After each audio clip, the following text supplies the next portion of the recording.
Welcome on back to the Dub and Harmon Show. Sorry again for the week off, but we're back in action. Dalton Wicks here alongside Eric Harmon. This week's show, we got MLB headlines, the NBA playoffs continue, and we touch on hockey, and we got your football stuff too. Dalton, let's get it started. Let's hop into it. We're going to start off with a little bit of Bay Area Sharks talk. Oh man, let's do it. Sharks talk.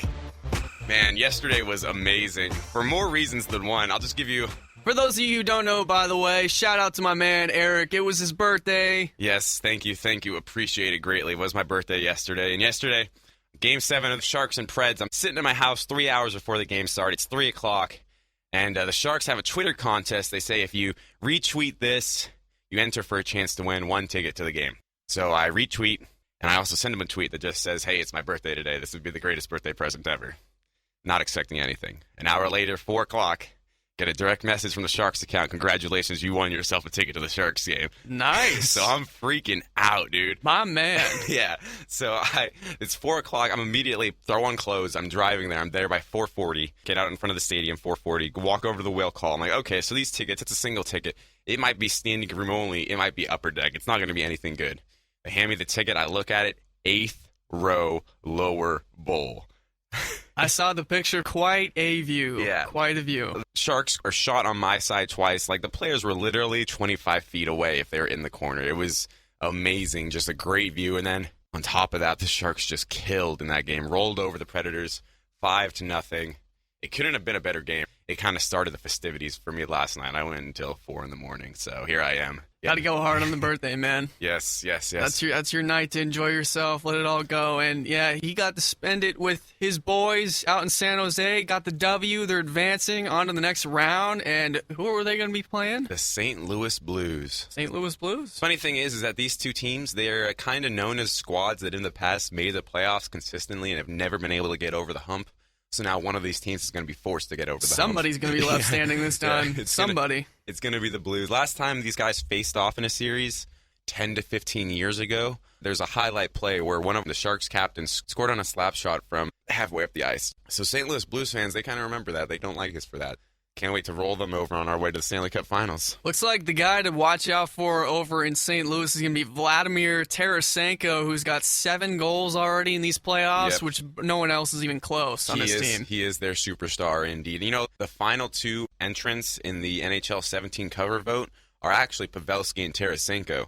Wow. So we're going to have ourselves... I'm hoping that... Should they just do whoever wins this gets the cover? Exactly what I was thinking. Don't leave it to the fans. Just leave it on the ice. Let it be settled there. In reality, I feel like they chose the cover athlete like 7 months ago, and they're just like, yeah, let's do a fan vote. Air quotes around fan vote. Yeah. Because to make you feel more involved. You never know how fixed those things are. Yeah. Because... what happens is every year is that there's always that 4chan site that tries to rig it for one person. Brian Elliott is also actually pretty good as well. I think he had like 50 starts or so on the season, but he had a 2.07 goals allowed averages. I think is up there for tops in the league, and then a save percentage of .930. So he's an elite goaltender as well. And so how are our boys looking? How are the Sharks player stats-wise going? Logan Couture, there's talk of him now. The Sharks would win the Stanley Cup. He'd be their playoff MVP. He actually set a franchise record for points in this series with 11 points in this series, so he's been on fire. It looks like the goal leader right now is Pavelski, sitting at 9, and Couture's right behind him at 7. Yeah, Pavelski is consistent as ever. I mean, he is the heartbeat of that team. I feel like in every win the Sharks have, he's right in the middle of the thing. I mean, obviously because he's a first-line player, but it's truly like success depends sometimes on what the effort they get from him, and he always gives that 100% effort. And then Brent Burns is also sticking around there as like just the kind of do a little bit of everything guy too. Yeah. Where he's got a pretty high assist count, some nice goals that he scored, and he's more of a defensive presence too, I think. Players fear when he has the puck. At the point, like, he has such a slap shot that as soon as he gets to him, it seems like the other players are scrambling like, oh no, we need to block this shot or else it's going to get past our goaltender. And he made Pekka Rinne for the Predators. He had to make several just highlight glove saves to stop Brent Burns last night, and he still gave up 5 goals. And after Rinne gave up the 5th goal, He takes his hockey stick and just slams it against the goal post twice until it breaks, and then throws it against the glass because he's getting taken out of the game, and he just skates off the ice for his backup to come in. That couldn't have ended better for Sharks fans last night. Over to our goalie now. Hey, Oh, for man. a Game 7 in a playoff series to shut out the other team, well, you could also give a lot of credit, just the Sharks' defense as a whole was playing Yes, pretty very well, very well. I mean, for a goalie to just throw a shutout in a Game 7 in any playoff series, wow, that's big time right there. I think we're looking at the best combination of goalie composure along with defensive ability. They just look so calm back there, quickly getting the puck out of their zone, stealing the puck on back checks from forwards. Martin Jones shutting down, not letting out any rebounds out in front that could be dangerous, and anything that is out in front is directed to his teammates who can clear it right away. I mean, they are in sync out there on the back end, getting things out of the way. There's no missed assignments. There's a couple turnovers here and there. You got Brent Burns, his Achilles heel is every once in a while he'll make that deadly turnover in his own zone that can lead. Like last year, that was a huge issue. Now with Paul Martin, not so much. You see it every once in a while. They look so good on the back end. That's some of the best depth I've seen on a Shark squad in 15, 16 years. All right, and to wrap it up, who do you think is going to be the X factor in this series? Either squad. It could be a lesser guy maybe needing to have a bigger impact, a star that needs to just prove his stardom. Who's your pick? I'm going to go with the Shark. I'm going to go with, this is a guy I've been watching through these first 2 rounds, and he can change the game with his stick. Jonas Donskoy. He's a rookie for the Sharks. I think I've talked about him a couple times. There's just a sixth sense, you can say, having the ability to just manipulate your body and just find an open pass. It's a subtle thing. It's a subtle skill, finding the open lane and putting it tape to tape, and he does that so well, just avoiding a hip check, and while avoiding a hip check, sending it over the center to a line mate stick for a one-time goal or something to that extent. I like him. I don't know if he'll be a huge X factor because hockey, it's a little hard to do that with 4 lines. Interesting. Yeah, he's only 24 years old, hailing from Finland. Yes. That series starts, I think, on Sunday. It'll be exciting, yeah. Potentially 7 more games of Sharks, and maybe, hopefully, even more after that.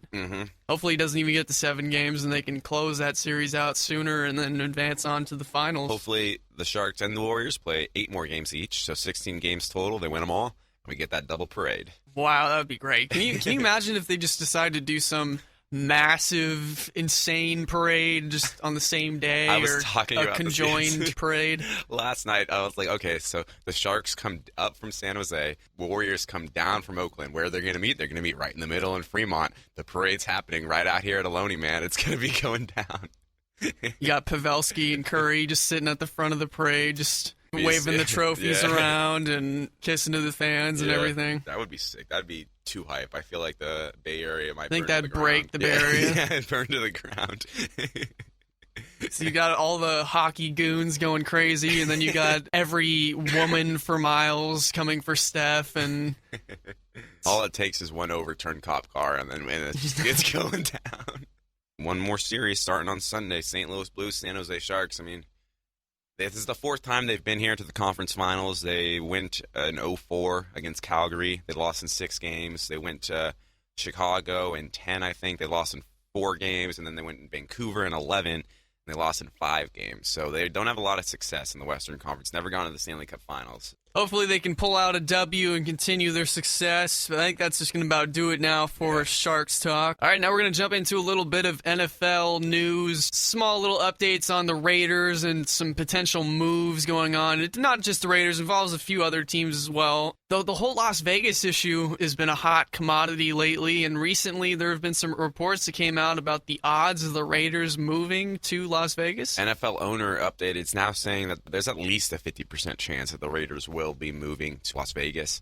And it's up to 75% in some owners' eyes because the whole situation has changed there with FanDuel and DraftKings being introduced into the NFL because a lot of the owners are in bed with these companies, right? It'd be very hypocritical for them to be in bed with these companies and just to ignore. It's not really the gambling capital of the world because only 2% of betting's done there, but it's seen in the public's eyes as the gambling capital of the world, Las Vegas. So I see them moving there quickly now within the next 2 or 3 years. You and I kind of briefly touched on this off air too, and we can get into it a little bit now as well. And I was bringing up the fact that I'm so sick of seeing all of this he said, she said, all of the rumors and smoke blowing up. Hey, if the Raiders want to go move to Las Vegas, just do it. Yeah. Okay? Get your Shia LaBeouf on. Just do it, man. Yeah, absolutely right. I agree with you, but they want to get their business on. They want to. Yeah. A lot of it is just posturing. News articles come out that benefit one side only by news being revealed. It's all set up for negotiations. Like, if you can set yourself up in a better position by releasing some news,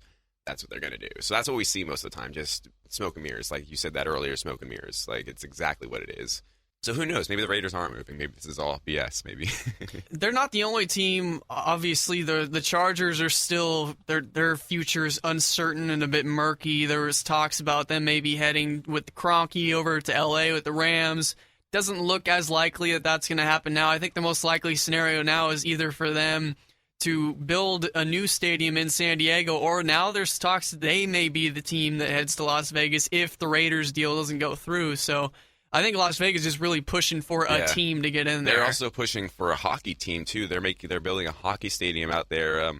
It used to be seen as an area where you weren't going to get long-term fans that would stay in the Las Vegas area. And there's just a lot of tourists. Yeah, but that's changed actually. During the day, there's a lot more people living around and in the Las Vegas city, and during the day they don't have anything to do. Like, you know how Las Vegas all starts at night, right? Yeah. So, but I kind of agree with this idea, thinking, hey, we put games on during the day, and we'll be getting tourists, yes, but we also will be getting the people who are living around the area who don't do anything during these daylight hours. So I think that theoretically the crowd's going to be there, and I'm kind of excited. I would like to see it. It's something I never see before. You'd have strippers being the cheerleaders, but I think it'd be a lot of fun. Yeah, I guess a little street ball going there.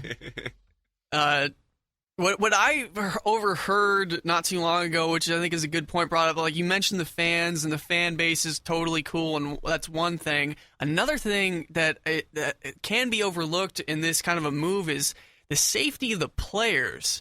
Moving to a city like this, Sin City as it's called, and all the distractions and possible bad things that could happen and result from, whether it be from drugs to strippers to who knows, like what all the stuff that you can do in Vegas and all the gambling and whatnot. Can this be a bit dangerous for players to be around this kind of environment too much? Because, I mean, granted, a lot of these players don't necessarily live 365 days in the town or city they play in. That's a given. There's going to be off season. They might have a separate home. But during that season, they're spending a lot of time there. Mm-hmm. So can it be dangerous for a player to be influenced, so to speak? Definitely the weak-willed. I think, the younger ones. Yeah, exactly. Like, you had an example. It's a different sport, but you could see the statistic anomaly that was J.R. Smith on Sunday afternoon games. All right, and he was the guy who would go out every Saturday night. His field goal percentage was literally like a single point lower than his every other day of the week. So I think it all depends on how much worse Las Vegas is than a city like New York or a city like Los Angeles. Because I know in the past, definitely, I think that might be one of the reasons they're more open to bringing a team in now, because it's been more family-sized up. It's not as seedy as it used to be. But, I mean, it's still seedy. It's still Las Vegas. So, I mean, you can win $10,000 there and have your cab driver take you out and never take you to a hotel room, and no one will ever see you again. So, it's still shady there. Yeah. I think there's also just the prospect of Vegas being that new scene and that new place that it's kind of unexplored territory in professional sports. I mean, with places like New York, Chicago, San Francisco, LA, all these other big markets, they've had sports in their towns for so long, and players have been so kind of accustomed to these places, and I guess they're kind of over it now, or it's not as much of a distraction. They just kind of know. It's like, yeah, we know what we get here. But if you were to go to Vegas, all of a sudden it's like there's a new world, so to speak. Like a lot of uncharted territory, a lot of places they may have not discovered yet, and because, I mean, I doubt a lot of, like, as Vegas is a big attraction, don't get me wrong, but I doubt a lot of players spend a ton of time hanging around Vegas. Yeah, I think this might be another. I think the older players will be fine with it, but I think the younger players going in there, they might be like, "Ooh." You don't want to get a bunch of Johnny Manziels going. Yeah, that could be a disaster. That's my biggest fear. Yeah. So I if mean, they can hold their own, I'm all for it. But they just need to be smart about it. The elevation to screw something up off the field is definitely higher in Las Vegas, I'd say, than say like a Cleveland or even like a San Francisco or one of some of the bigger markets due to the seediness I was talking about earlier. But it seems like the owners are confident in the ability that players can control themselves, because I know that was an issue, like that among fans and among having an actual stadium there is an issue among the league. So hopefully it's clearing up. It's definitely interesting to bring up, and we'll see how players will react. Yeah, I'm sure there's going to be more developments and more progress and talks and which team has the upper hand. And if anything gets done, we'll be sure to break it to you the first chance we get here on the show. All right, so now we're going to jump into some baseball news and hot topics and just update you on the season progressing. We're a little ways into May now, and so things are starting to shape up a little bit. Some headlines we got, though. One big-time performance that we just saw. 5th time it's happened in the last 100 years or so, I guess. And, it's just, if you think a perfect game, which happened 23 times, is rare, this is happening even fewer times than that. Max Scherzer, Mad Max himself, 20 strikeouts in one game, 9 innings. That brings up the question, what would you find more exciting, a no-hitter or this? I would say this. I'd say this just because it takes so much talent. In the 8th inning, he struck out every batter looking. Oh, man. In the 8th inning. I'm thinking by the 8th inning. Former team. By the 8th inning, and everybody knows what's up. Yeah, everybody knows what's up, and they know that he's on a strikeout binge. Yeah. Why do you look at strike 3, 3 straight batters in a row? What are you doing? Inexcusable. Maybe it was because they're former teammates. They're like, let's give it to him. Let him get close. But I mean, that's one of the Detroit Tigers. He did against the Detroit Tigers, his former team, and he was close to getting 21 strikeouts. Real close. Yeah. It's funny because the Detroit Tigers, they do this thing where they get very close to being on the bad end of history, and they pull themselves out of this. Like this, they almost got 21 strikeouts back in '03. They were going to get the loss record.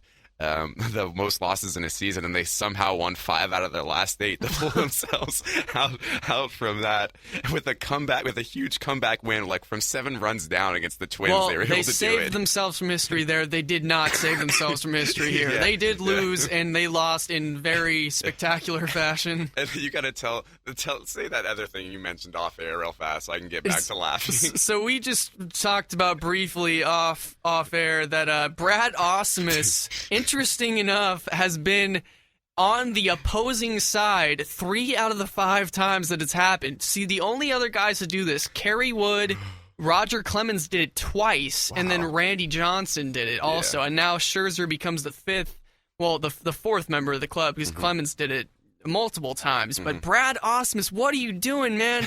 He's 60% of all the times this has happened. Brad Ausmus has been the common factor there. He was sitting in the bullpen not staring at Matt Scherzer. He was looking at, it was occurring in his mind. He was staring 1,000 yards off, just going, how is this happening to me again? Like flashbacks, war flashbacks. Oh, he's having that Vietnam War flashback. Yeah, exactly. for sure. And we were just talking, he's got that total Trailblazers owner look, like when Curry just lit them up the other night. Just that total, oh no. The shock of $17 billion. No, yes, just like all that wasted. It's gone. I will say also, the Tigers definitely helped Scherzer out a little bit with their big investment this offseason in Justin Upton, who's leading the majors in strikeouts. That ought to help out Scherzer's cause a little bit. I was like, he hits a lot of home runs, but he strikes out so much. Leading the league in strikeouts, yeah. How's that for your 5 or 6 year $100 million deal for?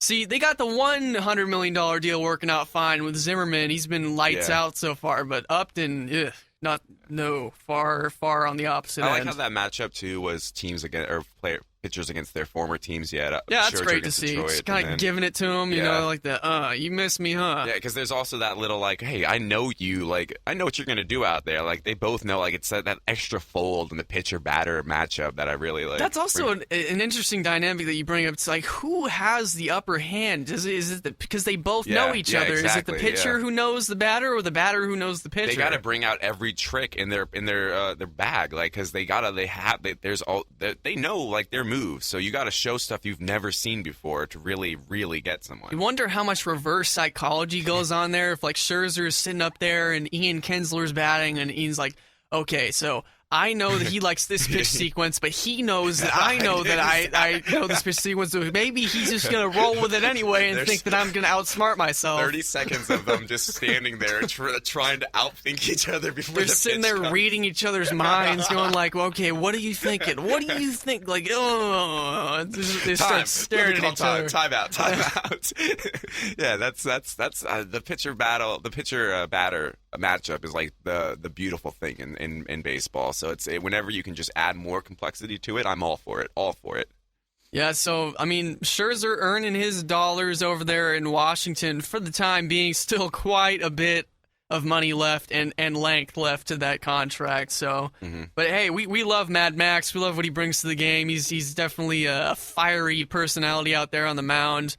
And it will be nice to see him continue that success. Another national now making quite a bit of news. Man, he had a week.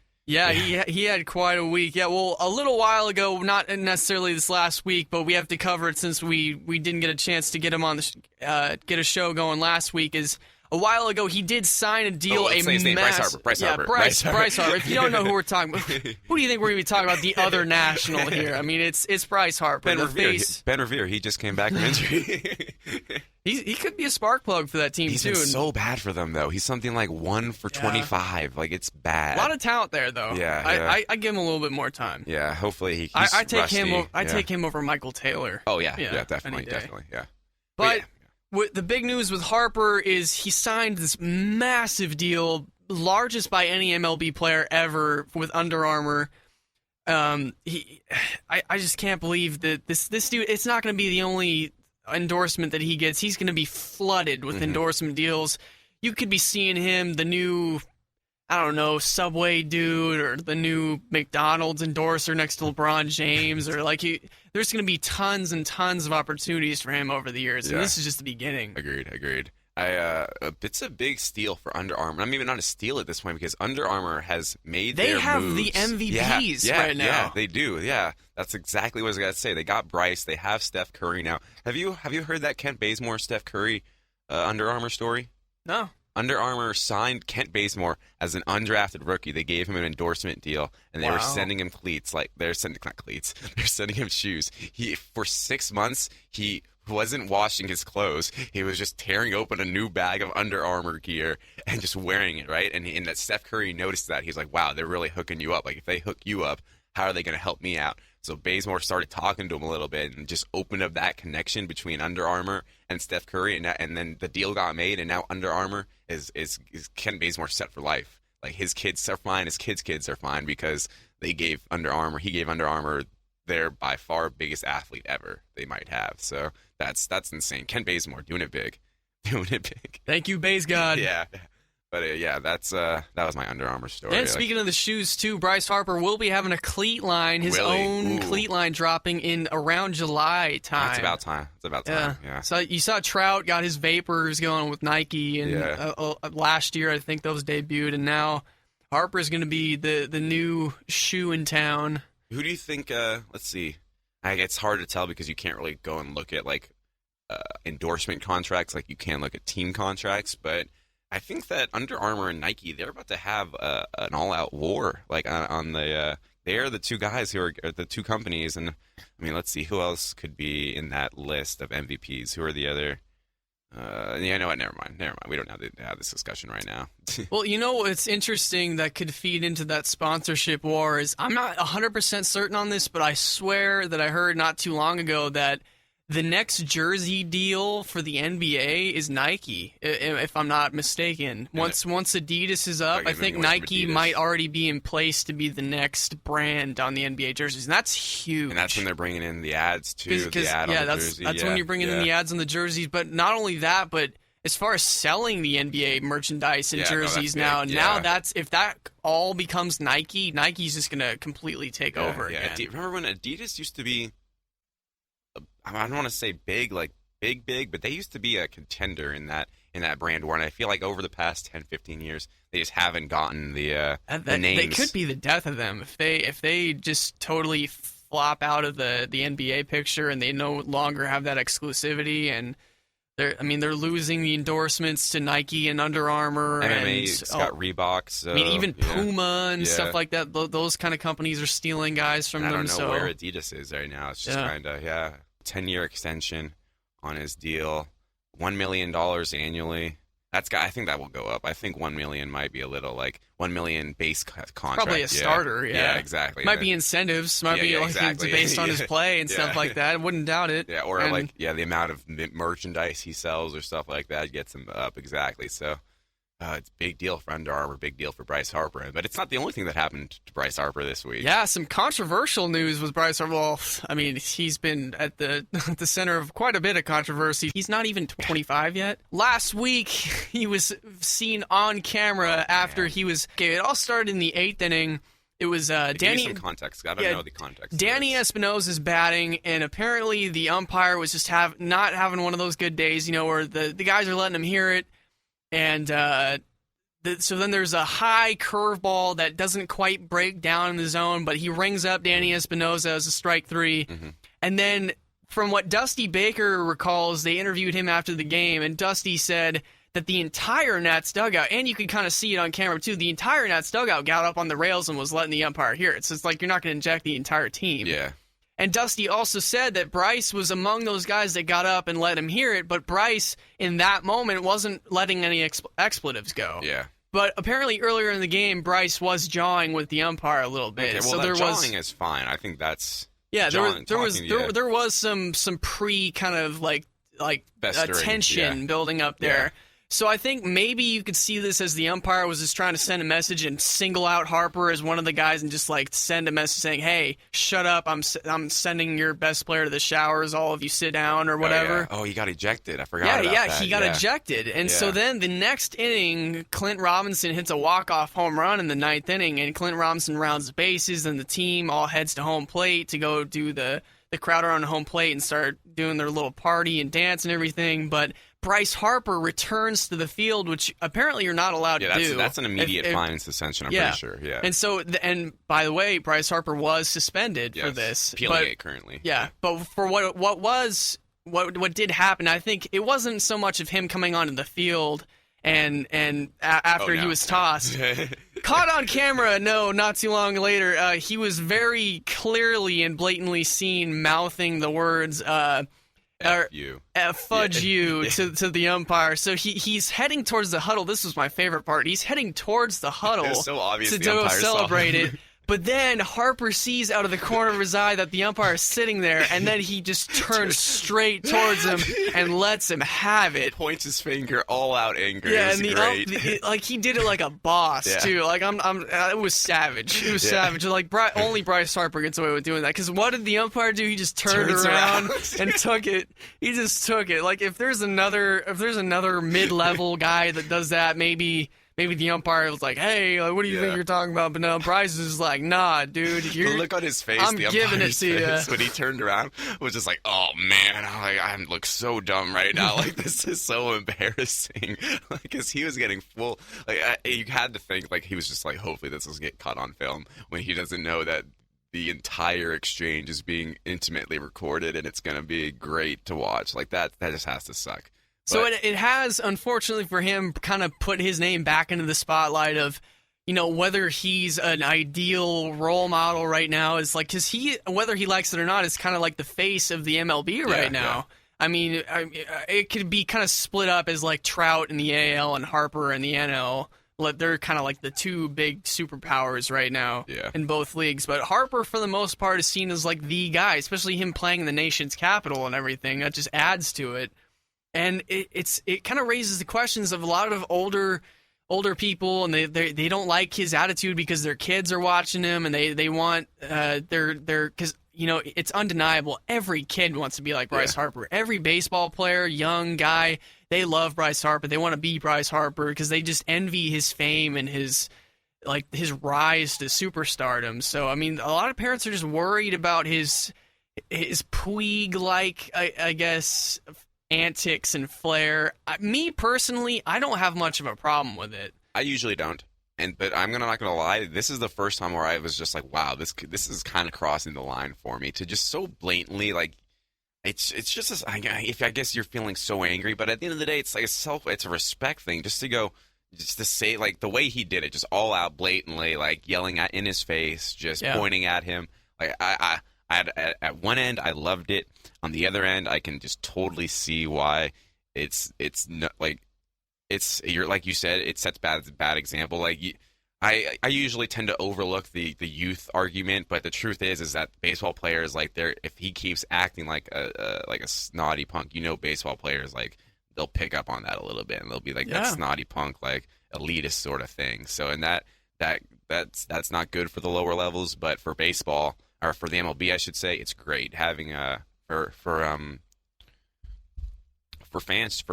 bringing in fans. That's what they want. So gives us stuff to talk about exactly. too. And I mean, it's stuff that just kind of it's exciting. It causes a storyline, some things to happen, and it's unexpected too. Well, when you but have 162 games, you need your storyline. Yeah, I'm with you though, where I'm kind of torn. See, while I'm for it, and I love to see this kind of new thing happening, and he's sticking up for himself, or he didn't feel like he was rightfully given a fair chance there and with the ejection and everything, so he comes out and he lets him know that he was frustrated and pissed off, and that was kind of like his letting you know, hey, I'm MF and Bryce Harper, so you need to watch out in the future, and the league office probably told that umpire after the game too. While Harper was in the wrong, you need to make sure that if you're going to eject a guy of his status, he needs to really mess up. Yeah, it's the same reason. You need to have good reason. Yeah, it's the same reason the NBA fouls aren't called against the star players as much as the other places. At the end of the day, it's a business, and you want to have your best players playing. So yeah, but at the same time, too, I'm totally with you where I think it's because of where he stands and how high he is in the regards and the just his social status in MLB, and the fact that he's so beloved by so many kids and so many youth across the nation, and he's just a role model of so many sorts, and because of that, that's where it kind of it's a bit much for him to have done that. Because for me, if like I said earlier, if it's a mid-level replacement guy, some guy that maybe platoons or doesn't play every day, or just like a regular Joe on a squad, whatever. I mean, it's just he just had a heated moment, we know stuff like that happens. But because it's Bryce Harper, then now all of a sudden there's a problem because he actually has influence on a lot of people. Yeah. Another big, it's happened quite a few times, but Lorenzo Cain, got to give props to him, hits 3 bombs against the Yankees, and they lost. Oh, I didn't know that. They lost the game, but Cain muscles up. He had 2 home runs going into the game. He had 5 leaving the game. Nice. Props to him. Got to give him a shout out there. Royals are just not really playing all that well right now. They just placed Chris Young and Chris Medlin both on the DL. Ooh. So 2 huge blows to the rotation right there. They're hoping they can get some young guys called up and add some youth and some firepower into the rotation and kind of keep them chugging along for that title defense. But slow start for them. So also in that game of note, Aroldis Chapman, he got his first save. Aroldis Chapman is back too. Yeah. So I mean, big game. He served his 3 time. home runs, returned from a suspension. The 100-mile-per-hour fireball thrower. It'll be interesting to see. I mean, it's exciting for him to be back in the game for sure. It definitely only helps to see a buzz around him. See a phenom like him take the mound and his unworldly talent on the mound. It's like once in a generation, once in a lifetime. You see a guy like that. at the same time, I really try to just not glorify him too. Like I am so anti-domestic violence and everything of that nature. It's just I don't really want to get into all that, but you're getting very off. I don't know. It has to do with him. Yeah. It's a controversy, but I mean, he served his time, so I'll just leave it at that. Yeah. But I'm not a big Chapman supporter. Let's just say that. I got you. So, also, big news. Yeah, we're going to move from one side of New York to the other New York team. Big news. Yeah, take it away, Eric. Body size news. Bartolo Colon news, all right? Big sexy. Oh, man, he had a home run. Bartolo Colon, a home run. Just think about that for a second. One of the worst batters to ever be or one of the worst pitchers to ever be at the plate, I guess I should say, not one of the worst batters. He got one against the San Diego Padres. I think it was James Shields who was pitching, too. Man, too. I'm so glad I dropped James Shields for my fantasy team.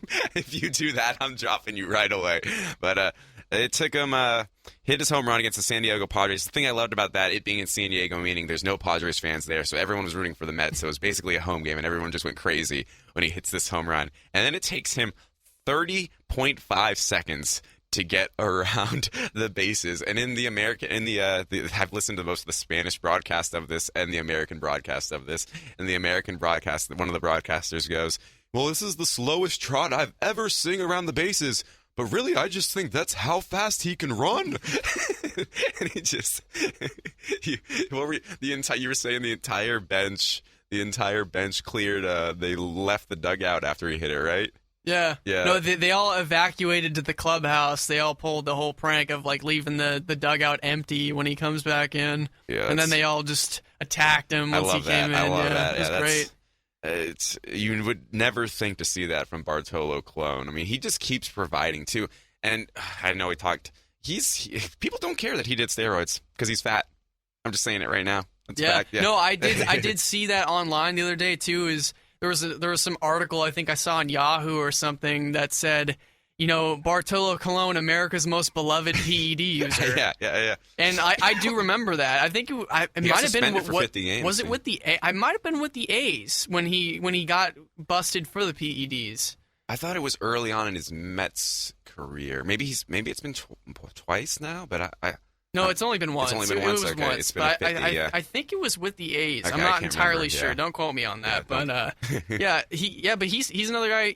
Served his time and now he's back. But I think it's just I don't know. There's something about him. It's not about what he did. It's Bartolo Colon has always been, and I honestly think that if a lot of those steroid users, in my opinion, had more Bartolo-like personalities where they were just so more relaxed and easygoing and just like no care in the world, and then he just kind of keeps on playing and he just loves the game, he just loves being out there and loves people.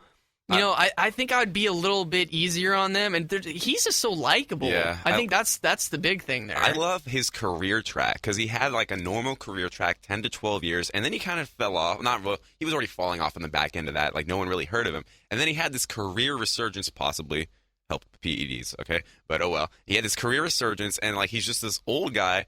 Big guy just killing it at this old age against guys who are 24, 23 years old, just going out there. Just throwing fastballs, too. That's his main thing. Is he just throws like 4-seam, 2-seam, cut, like it's all fast. He walks off court. It's like, wow. Well, he's always chewing that gum, and he's got that big grin on his face, too. Yeah, he's just like, yep, you love doing him. the same old him. Bartolo. Yeah, big, sexy. You know what's funny, too, is look at the photos of him when he was a rookie, and now look at him now. Like, he was in shape, right? Wow. Yeah, he was cut, and he was chiseled and toned when he first came in, and he would look really good, like big, sexy. Like he was very attractive. I'm pulling him up right now. Damn. Yeah. And then looking at the before-after pictures, like wow. Yeah. Hey, he's that's a heck of a career right even there. more impressive is he's one of those guys who's had so much change in his career, and he's still been able to be successful. I mean, in this case, the change is body weight, but I mean, he's still started out as Mike Trout, ended as Pablo Sandoval. Yeah, let's end it there. That was the perfect end of that segment. All right, let's move on to another pitcher hitting home runs. Yes. Okay. So he's not the only pitcher. There's been a barrage of pitchers hitting home runs this year. We've noticed from Bumgarner taking Kershaw deep to Kenta Maeda, who, by the way, we're about to get into right here. Kenta Maeda hit the Dodgers' first home run of the year, the recent import from Japan. But Maeda now has he gave up 2 home runs to another Mets pitcher, Thor. No. Noah Syndergaard dropping the hammer down, pun intended. Man, I didn't realize he was also a Mets pitcher. These Mets pitchers are just raking this year. And you said that there's a lot more pitchers hitting home runs this year. I like that. Like It's weird, yeah. Yeah, it's maybe the MLB was just like, hey, let's curb this DH talk a little bit, and you guys need to put a little more effort into it. You want your at bats, you gotta earn them. Yeah, I told the pitchers to put a little more effort into it, and that's what's happening. Not really, but I mean, I think Arrieta homered this year too. Yeah, he has. Yeah. So they're flying. Yeah, I like that though. Arrieta's because jacked though. It was what's Syndergaard? What's his body type like? He's huge. Yeah, okay. he's very tall, but he's cut. I feel like as pitchers, as the last 10 years has conditioning has gotten much more science based, and the pitchers are like much more just in the prime of their bodies. Like they're not hitting like when they do hit it, it's going a lot farther now, which I think is what we're seeing. Just it's not even just the pitchers. I think you could just say balls are getting tagged at a much higher rate, just in general. No, I was reading an article. There's a lot of home runs. It's interesting. I was reading an article that's something saying about how evidence towards the MLB possibly altering their balls to be a little more flight worthy, because they put up the statistics, and something like last year, like 2 months, the last 2 months of the season, home run rates were up, and those home run rates have continued this season through what are we through, like a month now? Yeah, through the first 6 weeks. So it's an interesting to see. I want to see what those rates are by the end of the season. I've got my own theory there about the more home runs. See, it's a domino effect. See, I was talking, I don't know if it was on or off air earlier, about the whole pitchers pitching way too much when they're younger and then doing tournament ball. Mm-hmm. So now let's start there, and now you start pitching way more and more year-round and putting a lot more damage under your elbows, a lot more mileage, and your arms just start to deteriorate a lot faster. So now we're seeing a lot of these aces that are getting hit a lot harder because maybe they just don't have as much in the tank as pitchers used to. Do you think we're seeing the slow recession from that pitcher era that we've had for the past 6 or 7 years or so? I hope so, because I like offense. It's going to save the sport in the long run. Just for a lot of the casual fans, they want to see home runs. They want to see just excitement and not a lot of pitchers duels. I mean, you look at like prime example, a guy, we'll talk a lot more about this later. Your prime example here, Sonny Gray. He's been getting lit up. And he's an ace in his own right. He's earned that platform, but he's been just getting lit up lately. Yeah. And he's not the only one. There's a lot of aces. David Price on the Red Sox has had a couple of rough starts, and there's Zach Greinke's been getting mashed over in Arizona. Shelby Miller, their big acquisition, also getting mashed. Yeah. You're seeing constant aces all around the league just getting hit hard. It's interesting. I mean, it's making baseball more fun. Yeah. I mean, I'm enjoying seeing the uptick in stats among batters. I mean, because you think about it, like what really gets you excited? Like we were talking about that 20K. Like, that'll really get the blood pumping for a fan. Like, oh, man, is he going to strike out the next guy? Like, I think, like, from the pitching side, like, unless, like, you get that complete game, unless you get that the shutout, or unless you throw 100 miles per hour, or unless you get all those strikeouts, there's not many things that really bring in the casual fan, like, that really just are pure excitement. On the other side, of course, you have home runs and hits and all the entire offense. So it wouldn't be surprised me if the MLB was taking steps to make the league a little more offensive, or it's like you said, it's just the natural evolution of training and year-round baseball. Yeah. And now we'll jump more to position players, but we'll stay on this home run topic. Here's your next PED possible taker, and he kind of fits the D. Gordon profile here. All 5'5" of Jose Altuve muscling up this year. Take a look at this. Okay. Let's start back in 2011 with his stats. We'll go with home runs and RBIs by the year. Mm-hmm. He starts off with 2 home runs and 12 RBIs in 2011. He's playing full seasons, by the way. This isn't a small sample size. So then next or year, 2011 first year, that was only 57 games. First season. Yeah, smaller, just for the first year. Just for the first season. Yeah, but, now it's regular season. He's playing most of the games. So 2012, 7 home runs, 37 RBIs. That's about the same kind of rate that he was last year. It would have expanded out. That would have been 5 home runs, 52 RBIs next year. 7 home runs, 59 RBIs the year after. Then 15 home runs to 66 RBIs the next year. And now he's already at 9, and we're barely at the midway point in May this year. Wow. I mean, the only suspicious. The baseball reason that I would have for it is that the roster around him is much better now, so he's seeing better pitches. But you don't see that you don't see it at all with guys doing that. You don't see. I mean, you had the only guys who did it was.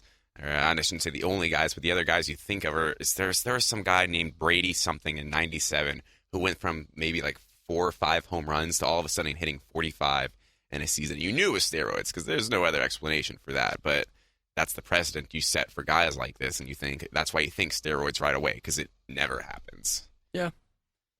But I mean, he is killing it this year. Yeah, what also could factor into it too, and I think is just an approach that leadoff hitters need to have more. I understand that it's kind of there's 2 ways you can look at a leadoff hitter. On one perspective, you want to take pitches, you want to let the team know what they've got coming up against them, and you want to kind of work them a little bit, make them sweat out there. At the same time, what do a lot of these pitchers start off the game with? Fastball down the middle. Yeah. Yep. And they're starting it off with just little puff cakes over the middle of the plate, just trying to. It's the classic get me over fastball. It's just because they want to start off 0-1 on the count.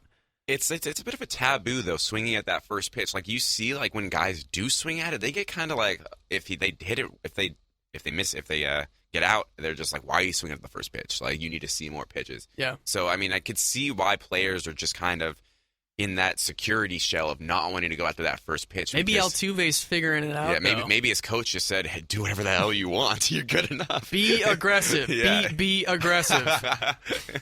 Exactly. So, I mean, his OPS is bumped up from 812 last year. He's over 1,000 right now. That won't last. Yeah, it won't last, but it's that's still pretty impressive. Pretty high for right now. For Jose Altuve, yes. Yeah. So, we'll keep an eye on him. Maybe... Wow, he's already got 13 stolen bases too. Wow. He could get into that 20-20, 30-30, not 40-40, but I could see him getting 30, well, at least 20-20 for sure. Dark horse MVP candidate if the Astros make the playoffs? Yeah, definitely. And I can see him. It's hard to say dark horse just because he's been one of the better batting average, and he's won a batting title. He's been one of the better hitters in the league. But he's not in one of the big markets. His all-around game, too, where he's getting a lot of stolen bases, but it's the RBIs you need. Typically, the MVP guys are the guys that drive in a lot of runs, and they have high slugging percentages and high home run totals and all that kind of stuff. He's on pace for, 40 home runs. That's not happening. Yeah, agreed. 99 RBIs, 58 stolen bases. I will say, though, if he hits 25 home runs, he's in pretty good shape to maybe win the MVP. Yeah, especially if the Astros make the playoffs. Agreed, 100%. Wow, 187 OPS plus right now. Say 25 home runs, and then if he somehow manages to get 75 RBIs and 40 stolen bases, that's a heck of a season. And keeps his batting average and right hits around 325. Yeah, exactly, literally. Yeah, that's literally what I was about to what That's I was the definition of kind of doing it all. Yeah. And with he's got really good defense at second too. Yeah. So, I think now we're going to jump into our players of the week before we jump into the Bay Area team specifically. So, some of the guys we want to give some shout-outs to this week that had some great lines. Some of our candidates we're kind of picking out. My boy Reddick over in Oakland giving us something to clap for. With his, he actually had the highest batting average over the last week or so at .591. 654 on base percentage with a few walks and 5 RBIs. So nice week for Josh. He's rebounding. He's up into the top 25 in the league in batting average for the season now. Ben Zobrist also got to give a shout out to the best player for the best team over the last week. The Chicago Cubs continue to steamroll opponents. And it's not by luck or anything. They've got 3 pitchers in the top 10 in ERA in the league. Jason Hamill, John Lester, and the man himself, Jake Arrieta. They're scary, scary squad. And Zobrist is turning out to be a great pickup right now. 556 average over the last week with 2 home runs, 8 RBIs, and 7 walks with a pretty insane on-base percentage, too. So him and Dexter Fowler at the top of that lineup are just destroying people right now. Yeah. Wow, that's scary. From top to bottom, their lineup is just like, where is There's our no break? easy out. Where's our break? It's not there. Imagine if they had Kyle Schwarber to throw in there right now, too. Jeez, I completely forgot about that. It's like, whatever. Do they lose a game? Whatever. We lost him. It doesn't matter. We still have Jorge Solar Power. We're just going to throw out there in the corner outfield. Jeez. No big deal. And then Javier Baez, who should be starting on 20 other teams, is coming off the bench for them, too. So Jackie Bradley destroyed us this week. Yeah, not a fun time for my green and gold this week. We got absolutely manhandled by the Red Sox by double digits every single game. A big component of that was Jackie Bradley dealing a lot of the damage. 500 batting average with 4 dingers. Wow. And 15 RBIs, including a grand slam he hit. 15 RBIs in the series? 15 RBIs in the last 7 games. Oh, in the last 7 games. Okay, but a lot of them were in that series. Yeah. Wow. Even in 7 days, that's averaging 2+ RBIs per day. Yeah, that's very impressive. Not as mind-blowing as I thought. He got 15 RBIs in one series. I was like, damn, he just killed you. Yeah. But yeah, that's still, he's batting .328 this season. I mean, he's doing, it's only 34 games in. So, he was seen as maybe a bust potential when he first came in, too, and he was struggling quite a bit. But wow, now you add him to Mookie Betts and Xander Bogaerts, and that youth movement is going strong in Boston. His 2014 season, he played 127 games, and he had a batting average of 198. Yeah, he was. I remember those days pretty clearly. He was not clicking. Yeah. Now and then you also add that the young backstops they've got in Boston too. They're going to be just fine without Poppy and those and Pedroia nearing the end of his days too. And of course Pablo. Whatever. Hanley Ramirez has even been playing really good. So he's not being as much of a disappointment as thought to be. I think he's enjoyed that move to the outfield. To first base. Oh, to first base, my bad. He's been doing pretty decent at first. He's not atrocious for once. That's been his big drawback is he's always been a pretty poor defender since he was a shortstop with the Marlins. But now I think he's found a home at first, and they're thriving right now. They just went and kicked the crap out of Keuchel in Houston right after that. So it wasn't just the A's. They went and kept the steamroll going. Yeah. I don't feel as bad anymore. So then the other Chicago team that is playing really well right now. I forgot about that. Hawk Harrelson's boys over there on the south side. You've got Todd Frazier, the new acquisition for them, who's been mashing the ball of late as well. 320 average, 4 dingers as well to his credit, and 13 RBIs, all within the last 7 days. Mm-hmm. So the White Sox have been rolling along as well with Chris Sale and Jose Quintana leading the way. Yeah, that team's for real at this point. They're already so dominating with their pitching performances. To get that batting, it's just like they're going to be a complete team of 2 over there. Their batting still isn't even living up to its full potential right now. If Jose Abreu's bat kind of lives up to its potential more, and then Frazier keeps mashing, the Milkman gets going, and maybe rediscovers some of his Giants magic. I forgot that he's on that team. I kind of miss him. Yeah, so I mean that team could be scary. They could be a dark horse candidate over in the American League for sure. And then for the last of the position players, kind of a forgotten team with all the Cubs hype and everything going on, but the Cardinals are still alive. They still exist. Mm-hmm. And Matt Carpenter, who's been a catalyst for that team the last several years, getting it done again this week. 4 dingers for him as well. Also 8 RBIs and a 375 average, so he's been mashing along, and the Cardinals are kind of resurging a bit. They could still make some noise in the wild card race. Yeah, it's picked up his batting average because he's on the season now 266, so he was kind of struggling a little bit before this run. Yeah, he had a slow start for sure. Yeah, but hopefully this will get him back in, hopefully this will get him in his groove and get him started on the season. Because you see that with some guys, it takes them a little while to get. A little bit of knock the rust off a little bit. Yeah, everyone has those. Spring training doesn't always do it. For some guys need a little bit longer. Yeah, agreed. So. And then finally, the 2 pitchers we're going to throw in here as well. Both hail from the NL West. One, I was telling you off air too. I saw some stats being compared. The first 250 starts from Sandy Koufax and Clayton Kershaw, both lefties, both great Dodgers. the stats are so eerily similar. It's crazy. It's absolutely crazy to see the similarity between their stats with just like their ERA that they've had, the innings pitched they've had, the whip, the everything, just the entire pitching line. And, I mean, in his last 7 days, he's just continued mowing along. He's had 4 straight starts of double-digit strikeouts now, and now he's got 2 wins in the last week with a 1.13 ERA, 23 Ks to 1 walk. And he had the ultimate compliment from Vince Scully, who accidentally called him Sandy Koufax.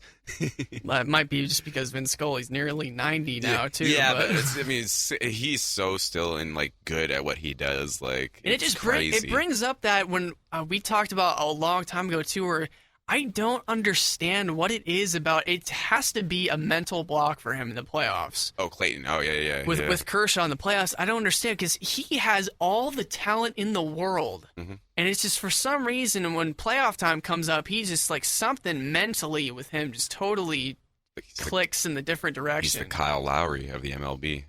He's the San Jose. He's way better than Kyle Lowry, He's the San Jose Sharks of the MLB. I can't think in terms of. I'm not saying scale, but in terms of just completely losing your mental ability. Coming to the those are fair comparisons. Yeah. But as far as matching the skill level, I don't know if I can even think of somebody who's that dominant in the regular season and then just totally falls off in the postseason. I can't think of anybody. Well, I can sort of make. I just said it. I can sort of make in 2005 through 2008, Joe Thornton was putting up 100 points per season. He won the MVP. He was the best player. But every time it came to the playoffs, that team just fell apart. He wasn't able to lead them, and that may have been more of a team issue. But the public really put it on him. So you can kind of make that comparison, but Joe Thornton is still nowhere near as longevity dominant as Clayton Kershaw has been. Sandy Koufax, through his first 250 starts, which came on June 29, 1965, 119 and 71, a 2.96 ERA. Wow, I'm just looking at this right now. Holy crap. Oh, man, 1,600 innings, 1,692, so he's close to 1,700. 159 home runs given up, 622 walks, 1,746 strikeouts. All right, that's Sandy Koufax, so they're pretty good. Now read Kershaw's. Yeah, I know, right? I saw that. Oh my gosh. You're reading the same thing. Kershaw. I'm not reading the same thing. I'm looking at a player who's much better than Sandy Koufax. Through 249 starts, 118 and 57, a 2.42 ERA. That's a half point better. 1661 innings, only 100 home runs. That's 59 home runs better. 467 walks. That's 160 walks better. And then 1,806 strikeouts. That's 60 strikeouts better. Oh, my God. Wow, I did not realize that was that like that. That is insane. And then you realize how great people consider Sandy Koufax. A lot of people consider Sandy Koufax to be one of the best lefties to ever grace the game. And now wrap your head around Kershaw's numbers. If you take his numbers, I'm willing to say that if he continues this out through his career, he's going to be the best left-hander ever. I think I could say that confidently. Yeah. Well, how many championships does Koufax have? Do you know? I'm not sure off the top of my head, but that just feeds into why it's so difficult for me to wrap my head around why he can't get it done in the postseason, because you see his regular season body of work. He's totally capable of doing it. He's not just good. Yeah, he's not just good, great, amazing. He's the best thing we've ever seen since players in the 70s. Yeah. That is legendary, and the fact that he can't bring it into the playoffs is almost a travesty. As a fan of the sport, you want to see him be able to dominate once at the highest level. I want to see him have a legendary. Fan, it'd be even when if the Giants don't make the playoffs one year, and because he's still not even 30. He's got plenty of years left to make a good run. Yeah. So wow. If there's just 1 year, I'd love to see him just take that Dodgers team as far as he can take them. You want to know? Can you guess what his strikeout to walk ratio? I think he might have said it already. His strikeout to walk ratio this year. 64-3. Yeah. That's nuts. Yeah, that's first. He's actually I guess 21. When did this come out? This is 21 strikeout to walk ratio. He actually faced the man who's second in strikeout to walk ratio last night, Bartolo Colon. That's crazy. All he does is fire in fastballs, dude, and they're all strikes. He can't walk anyone, yeah. He's like, if you're going to beat me, you're going to hit me. Yeah. Oh, man, that is, I didn't realize, like, that was, the stats were like that. Like, you think, yeah, they're going to be good, and then you actually read them out, and it's just, every line was literally just blowing my mind a little bit more, and just, wow. And Kershaw would be the strikeout leader right now if it wasn't for a madman over in D.C. who just had a pretty noteworthy performance. One Max Scherzer. Yeah. So, yeah, Kershaw's been lighting it up, being unreal in the regular season. And then to round out our big candidates for Player of the Week, we got another hometown guy, Johnny Cueto, has been really he's really finding his own, settling in. I think the National League is just where it's at for him. Yeah, I think he fits in well in that locker room. Like that's a loose locker room. He seems like he has a lot of fun, and I'm glad to see that he's been putting the numbers up. I'll run through it. He's got the win and a 1.17 ERA and 12 Ks in the past week. I mean, that's what we needed. I mean, from the beginning we were saying Samardzija and Cueto, we've put so much money into them. We need to see production. And they've given it to us, but we'll get into the other troubles on that later. So thank you, Cueto. You want to give us your Player of the Week? Yeah, so I'm going to go with, I like to reward the best player on the best team, so I'm going to stick with Ben Zobrist. I mean, Chicago is just dominating right now, and you got to give it to, got a soft spot for him too. Played for the A's for a little bit. I thank him for his time here, and he's been killing it. He won a championship with the Royals last year, and he could win a championship with the Cubs this year. Yeah.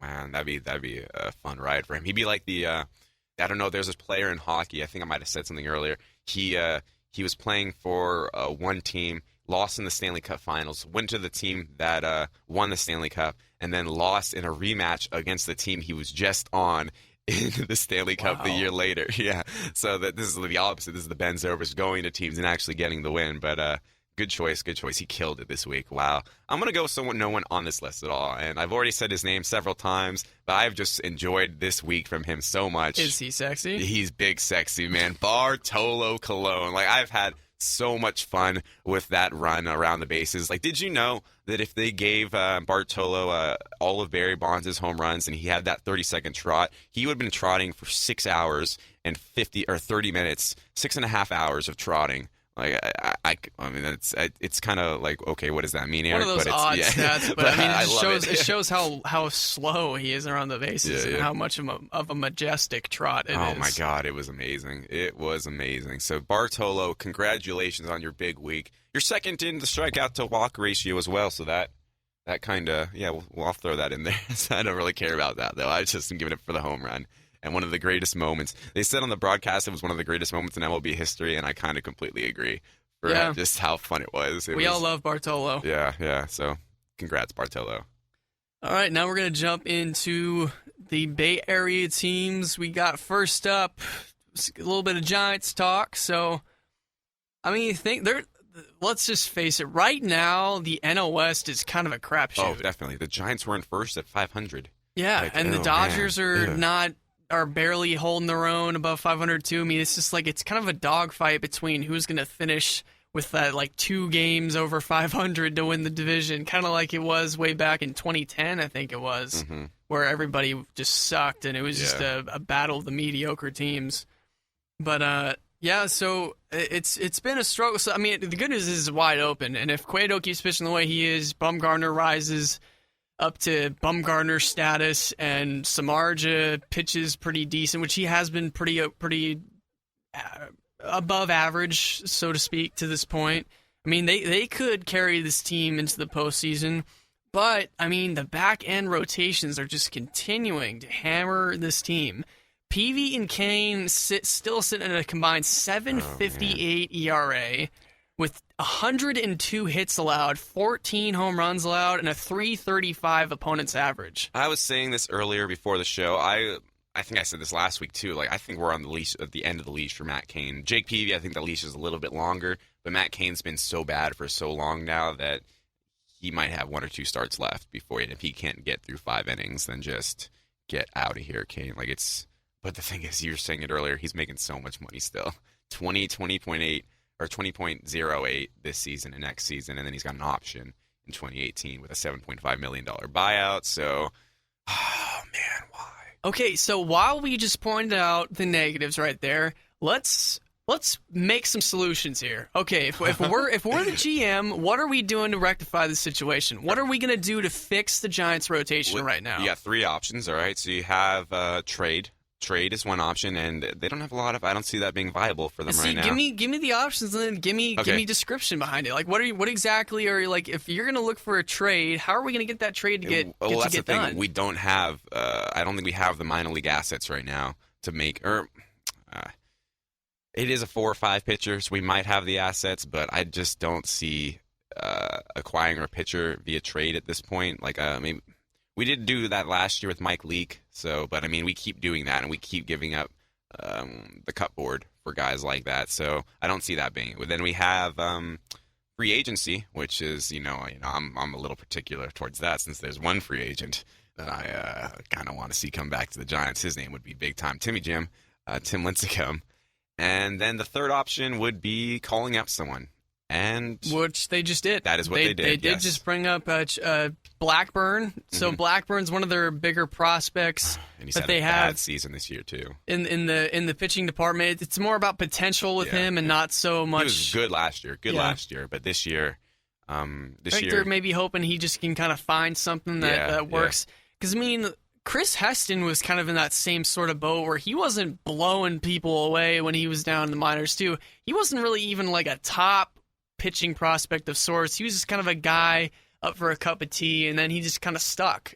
So then, I mean, maybe Blackburn, you find a little bit of a better pitcher in him, and then you can give him some of the starts in place of guys like Kane and Peavy to kind of give it a good mix up. He's his pros for Blackburn coming out is he's got great command, and he seems composed. Like, he has got that composure out there on the field. Like, you can trust him as a pitcher just to make the right decisions. But this season, like, he's put up a 1-3 record for the River Cats, a 5.68 ERA in 31 2/3 innings.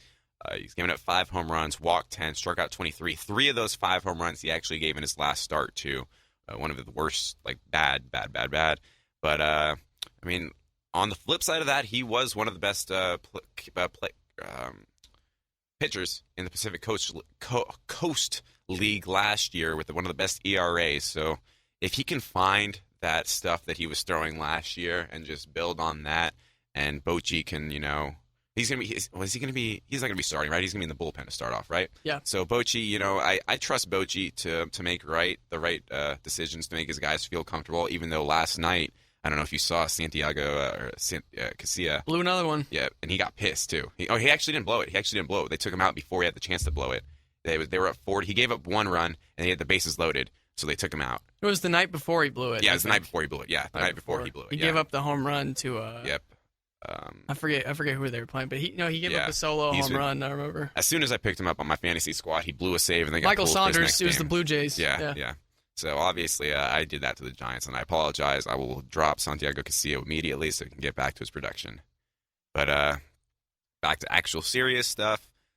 I mean, it's been bad. It's been bad. Even their batting has been bad. Like, they scored, I think the series against Toronto, over 39 innings. They only scored 3 runs.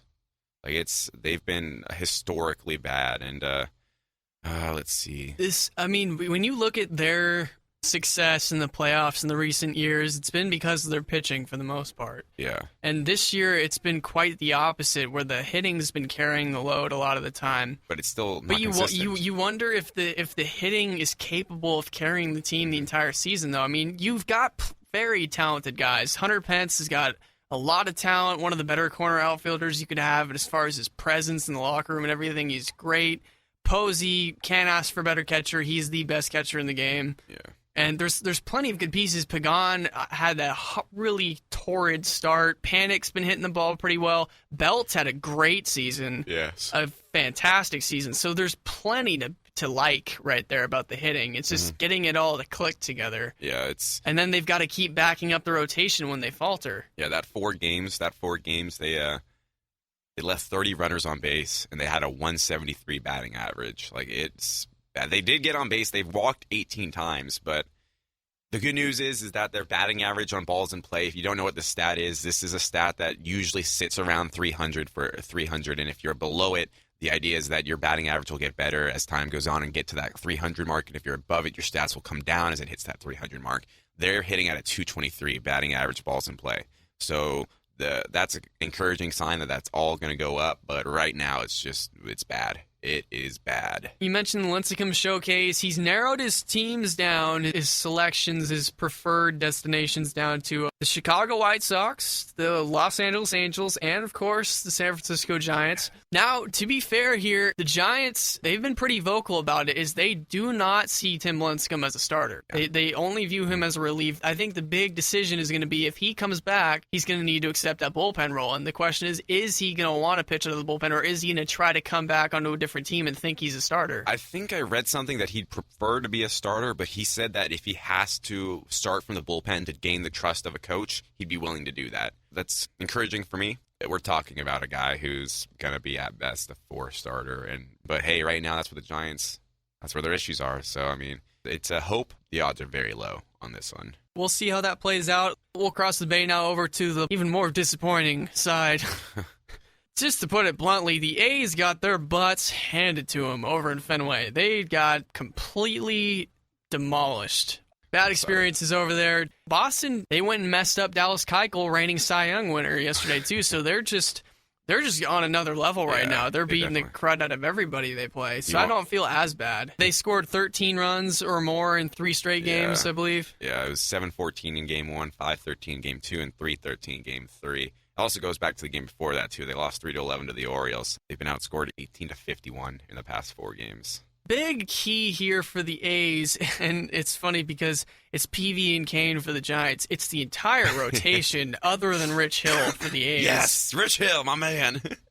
He's the only one who's been staying consistent. He's still sitting at a pretty dang solid, little under 2.5 ERA right now, which is very good. Yeah, wow, that is. It's sitting at 4-3. He's got 46 strikeouts to 16 walks. Pretty dang good ratio right there. So, I mean, while the walks could go down a little bit, I mean, the strikeouts more than make up for it. Yeah. Other than him, I mean, Minaya, who had such promise coming up, I'm totally with, got to give guys time to find their bearings. So, Jackie Bradley, who had a really, really rough rookie year, and now he's finding his own. So, Minaya, still hope there, but he's definitely been hit around quite a bit to start his career. And then finally, we just get to, what in the world has happened to Sonny Gray, our ace, the one guy you could count on to have, it's going to be a sunny day today. You know, he's going to go out and just, you know what you're going to get from him. He's going to hold the team to 2 or less runs normally and just go out there and pitch his heart out.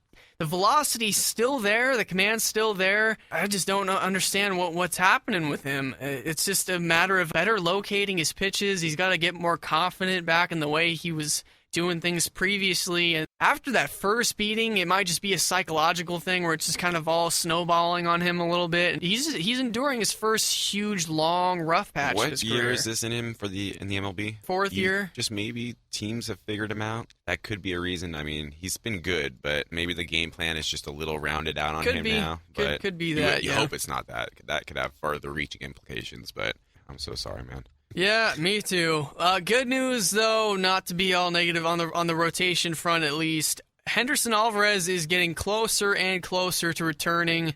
2014 All-Star for the Miami Marlins, so hopefully we've struck gold right there with him returning, and maybe Jesse Hahn will come back up from AAA soon too and provide some more just stability in the rotation, because the bullpen is still, for the most part, doing a pretty dang good job. I mean, you look at Ryan Madsen's got a 1.23 ERA, 8 of 8 in his save opportunities. Can't ask for much more than that in 14 innings pitched. Mm-hmm. And then guys like Sipchinski have been holding it down. Axford did get messed up a little bit in his last time out, and he got... But, I mean, Doolittle should be coming around soon, and the bullpen should be intact for the most part. Unfortunately, needs to be talked about now that we're moving closer to midseason, is selling seems pretty inevitable at this point. I don't see them sticking around in this race. And you look at their prime candidates that are available right now, the aforementioned Rich Hill, also Ryan Madsen, Sonny Gray, even though Sonny Gray, he's sitting at 3-4 with a 6 ERA, 5 home runs, and 18 walks.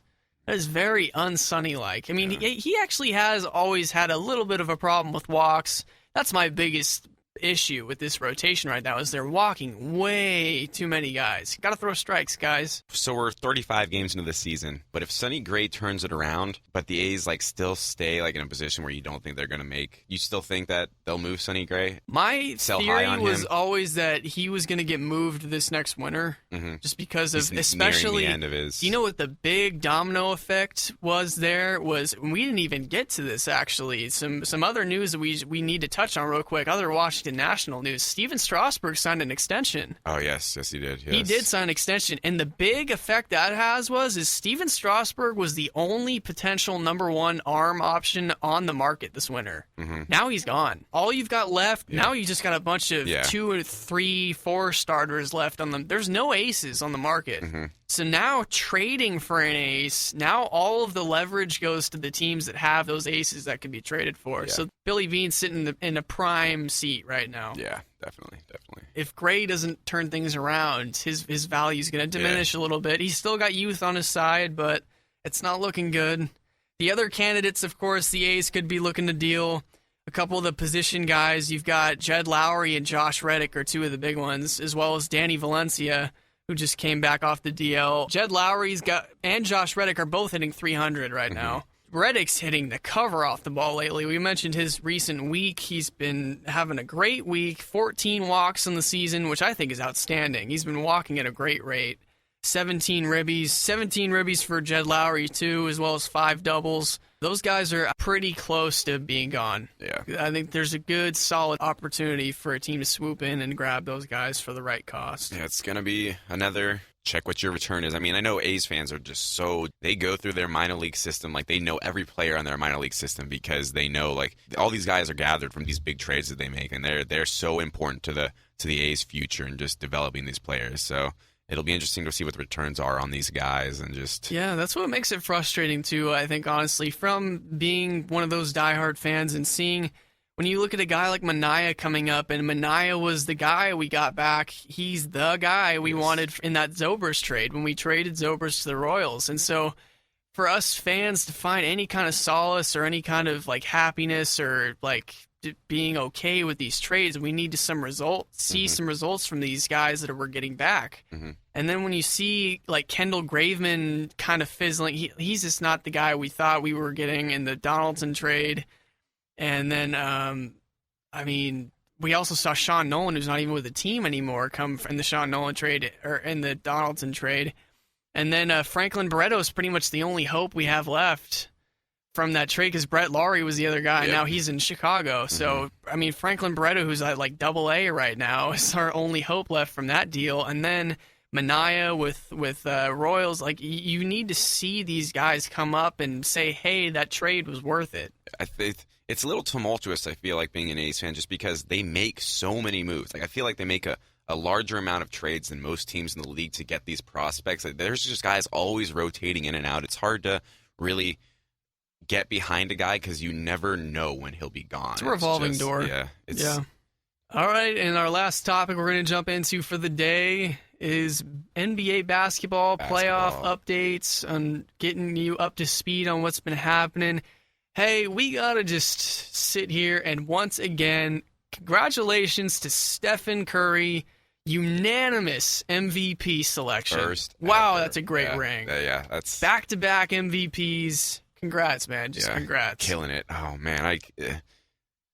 I think who else was it? Who had the most? Was it LeBron who had 99.8% before this? I think it might have been LeBron and then Steph Curry.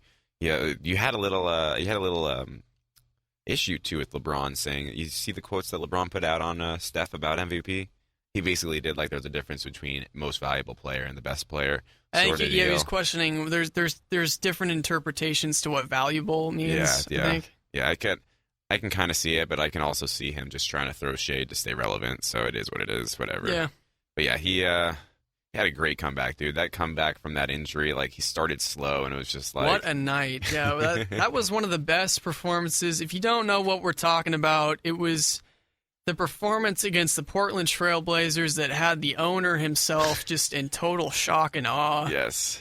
Wow. What did he start from 3? He started, was it 0 for 9? 0 for 9 for 0 for 8 from 3 to start the game, and he ended 5 for 7 in that second half? No, 0 for 10. 0 for 10. He missed his Wow. first 10 threes. There we go. Yeah. Okay. Wow. And he was about to snap his streak because he also not only has the regular season, but he has a postseason streak of consecutive games making a 3. Wow. So yeah, it was Game 4 against Portland where it was a must win. They needed to silence Portland in Portland and make a statement and not let them get back in the series. Steph just a performance like that. I was watching after the game too, and it was great. I was loving it because Charles Barkley was dumbfounded by it. Yeah. He had no words. I think Charles is starting to turn on Steph Curry too. I've seen Charles saying like two or three positive things. I mean, it gets to a point where a guy's so dang good, and what bad do you have to say about him anymore? What can you poke at him with? Agreed. There was a point during that game where that point where he said, "I'm here, I'm back." And you had my favorite part of this. There's one camera angle where you see Klay Thompson in the back going, "Yeah, he's back, boy. He's back, boy." It was great. Klay Thompson has been on a side note. He put up 27 points. He was the leader in the series in points per game. So shout out for him for holding on to the fort while Steph was out. Yeah, holding down the fort. Yes. Klay Thompson can't be understated what his impact is to the team. It's just the big three, man. Draymond, Steph, and Klay. All three of those guys, so key, so necessary for this team to keep steamrolling opponents and keep on making their way towards a repeat of a championship. And you don't see the locker room you had the other big three when you had Wade, Bosh, and LeBron, and all throughout their time there was always talk about, hey, Bosh isn't getting his stats. There's a little bit of there's always something going on over there, right? And you never hear that over here. These guys, they're so just we're brothers. We love each other so much. We're just we don't even think about it as three. It almost I don't separate them as personalities. I just think of them as big three, all three of them together. I don't think of them as a Bosh, a Wade, and a LeBron. And I think that helps that team so much in terms of just chemistry. Just they are one unit. And I mean, we harp on that all the time, but it's just so amazing to see how one unit they are. I know we've been hammering it all season and on all the shows, but we got to do one last run through of just the amazing statistics that were put up by Stephen Curry. It's such a historical season. 400 3-pointers made. I doubt we will ever see another soul do that. Mm-hmm. If it's going to be anyone, it's going to be him. Well, he's going to break his own record, if anything. Maybe 20 years down the line, if basketball evolves, the evolution of basketball. Could be some other insane guy, but we'll wait until that happens. You don't bet on that. And you know what? He's also just across the board 31.6 performance efficiency rating, just blowing. Just for comparison's sake. Draymond Green, who's seen as the do-it-all guy, heartbeat, and a guy who has very high plus-minus figures himself, his performance efficiency rating was at 19.3. That looks dumb compared to Curry. That looks just not relevant. And then Curry just throwing in all these stats, 6.7 assists per game, 5.4 rebounds per game, and then the 30 points per game in less than 35 minutes a game. MJ, when Jordan was doing all of these gaudy numbers, he was playing 40-minute games. Yeah, and there's so many fourth quarters that Steph hasn't played in this year. Yes. Yeah, that's the greatest. He's the GOAT, maybe. I don't know. It's hard to say. I know saying that will anger so many people. The more he wows us and the more he continues the success, it's getting harder and harder to keep him out of that conversation. I look at the math, and I just love how when in basketball, there's the idea of diminishing returns. The more shots you take, the less efficient you're going to be. That has no effect on Steph Curry. No effect. He actually shot better from three now that he's shooting more threes. He didn't have a career year. His career year was .001 better than what he's doing this year. But he was shooting 4.7 threes that season. Now he's shooting 11.2 threes per game, and he's shooting 45.4%. What? That's insane. What? That's incredible. That doesn't make sense. That is very good. Not at all. Oh man, it's. I love the efficiency of what he works at is just. I've already said it. It's changing the game, and it's going to continue to change the game. 50-40-90 club too. Can't leave that out. Yes, and that's a pretty that. Prestigious club. Yep. What more can you say about him? Man? He continues to his per 36, those stats go up because he's not even playing 36 minutes. What? Like he'd put up 31.7 per game if he was playing 36 minutes. Oh man, it's ridiculous. It's unbelievable, and yet you're seeing it every night. You're seeing it every single night. So, kind of broadening things to more of the we'll talk a little bit more. Okay, does this MVP right here, does this just solidify his Hall of Fame status? I think so. I think especially if per se the Warriors repeat this year. Yeah, because first off, the NBA Basketball Hall of Fame isn't as hard as to get into in the other Hall of Fames, which I'm not critiquing that at all. It's just the way it is. So I think that he definitely will be in the Hall of Fame without a doubt. Yeah, first unanimous, without a doubt. Yeah, agreed. Yes. If they win the title this year and he never played another minute in the NBA, do you think Hall of Fame? Do you think he'd Hall of Fame? Yeah, I think he could. I think he could. I don't know how you leave him out. Yeah.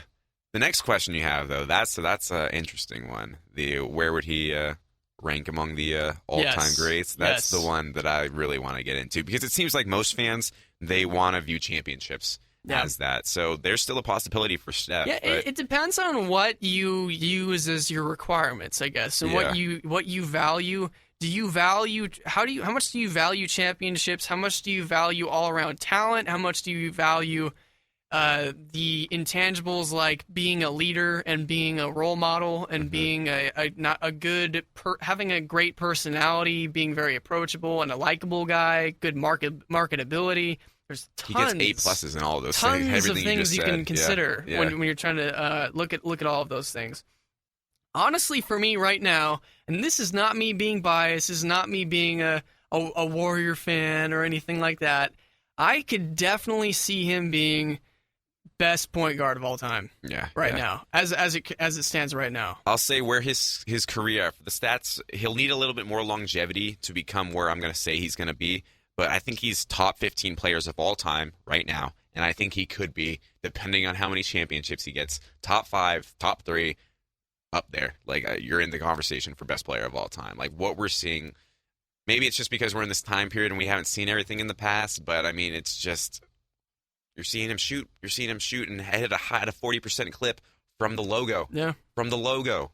What is going on? Parking lot range. Did you see what NBA 2K did actually for him on that Wednesday was so and Thursday? Stupid. The 30-hour we're gonna give him. I downloaded the roster just so I can play with that 99 whenever I want to.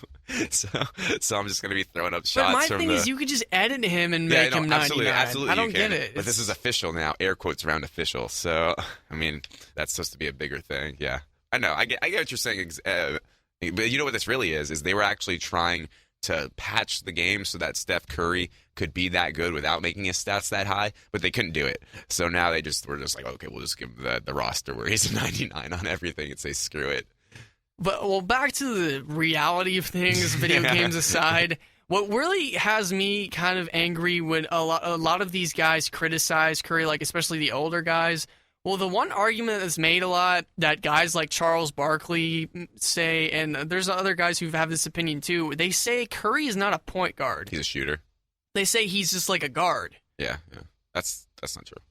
He is a point guard. He is a point. Look at the passes he makes and the ball handling he has and the decisions he makes, the way he sets his teammates up. He is a point guard. Get over it. He is going to be one of the best, probably the best point guard. The only guy that would possibly rival him right now is Magic Johnson. Yeah, in my eyes, and nobody else. He was putting up how many assists? He was putting up 7.7 last year, 8.5. It has dipped, but that's just because they've realized that there's no diminishing returns on him. He can just shoot as much as he wants, and he's still going to make those. So obviously, the smart thing would be go with that. But he's proven that he shows every day that he can make amazing passes and find the offense flows through him. Like, absolutely. And not just in an offense flows through him for him to shoot sort of way. I mean, the offense flows through him to find other guys and get everyone else open sort of way. So it's to say he's just a shooter and not a point guard is blasphemous. And in the whole Magic Johnson and Stephen Curry argument, too, what I don't like is a lot of people saying that, well, Magic Johnson's the best pure point guard. he's the best. He's the best point guard. Like, because in their eyes, a lot of people still see the point guard. There's he's the passer. Yeah. I'm saying it as the best player who happens to be a point guard in history is going to be Stephen Curry. And as far as all-around talent, both of those guys play the point guard position.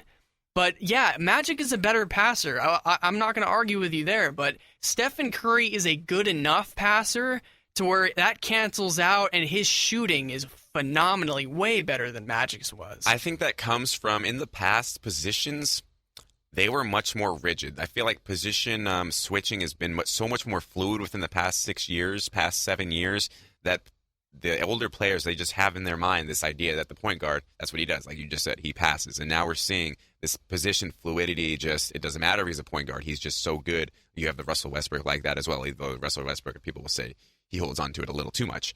But it's changed. It's changed, and I think it's just an adaptation of seeing these guys, these point guards, these Dame Lillards, who are just playing the point guard position a little bit differently, but playing it so it's not hurting their team. Like, they're still winning games, like, and going off.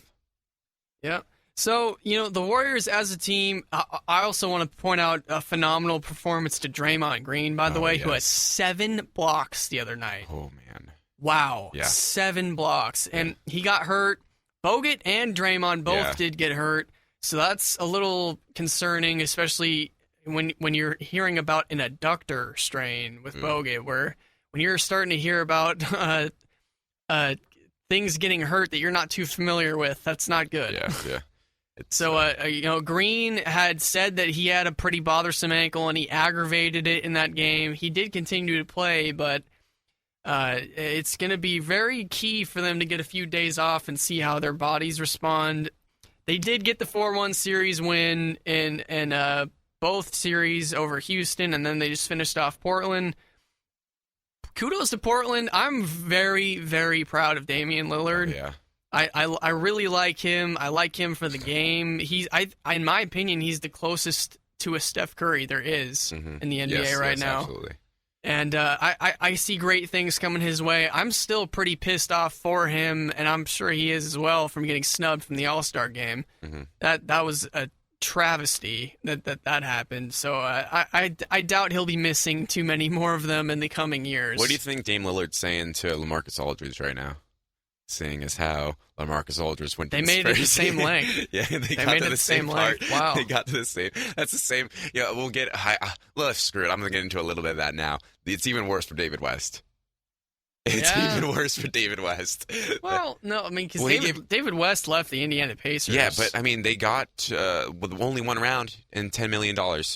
The Spurs got one round farther, and he lost $10 million, which... I think it's more about the fact that, I mean, West can still say he won 67 games during the regular season, too. Yeah. And, there's other little accomplishments he could say he could take in. And I'm sure after playing for the Pacers for so long, I mean, you got to figure he probably knew that there was no window for a championship in Indiana. That's why, I mean, at the time, that was totally the right decision.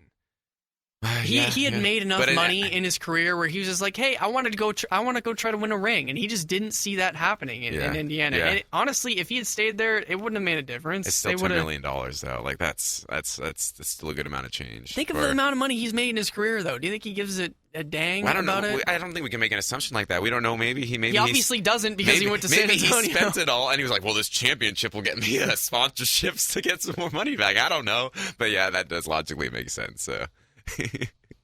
But back over to the Dubs. I mean, or that last series. Props to Portland again. They played very, very hard, very gritty.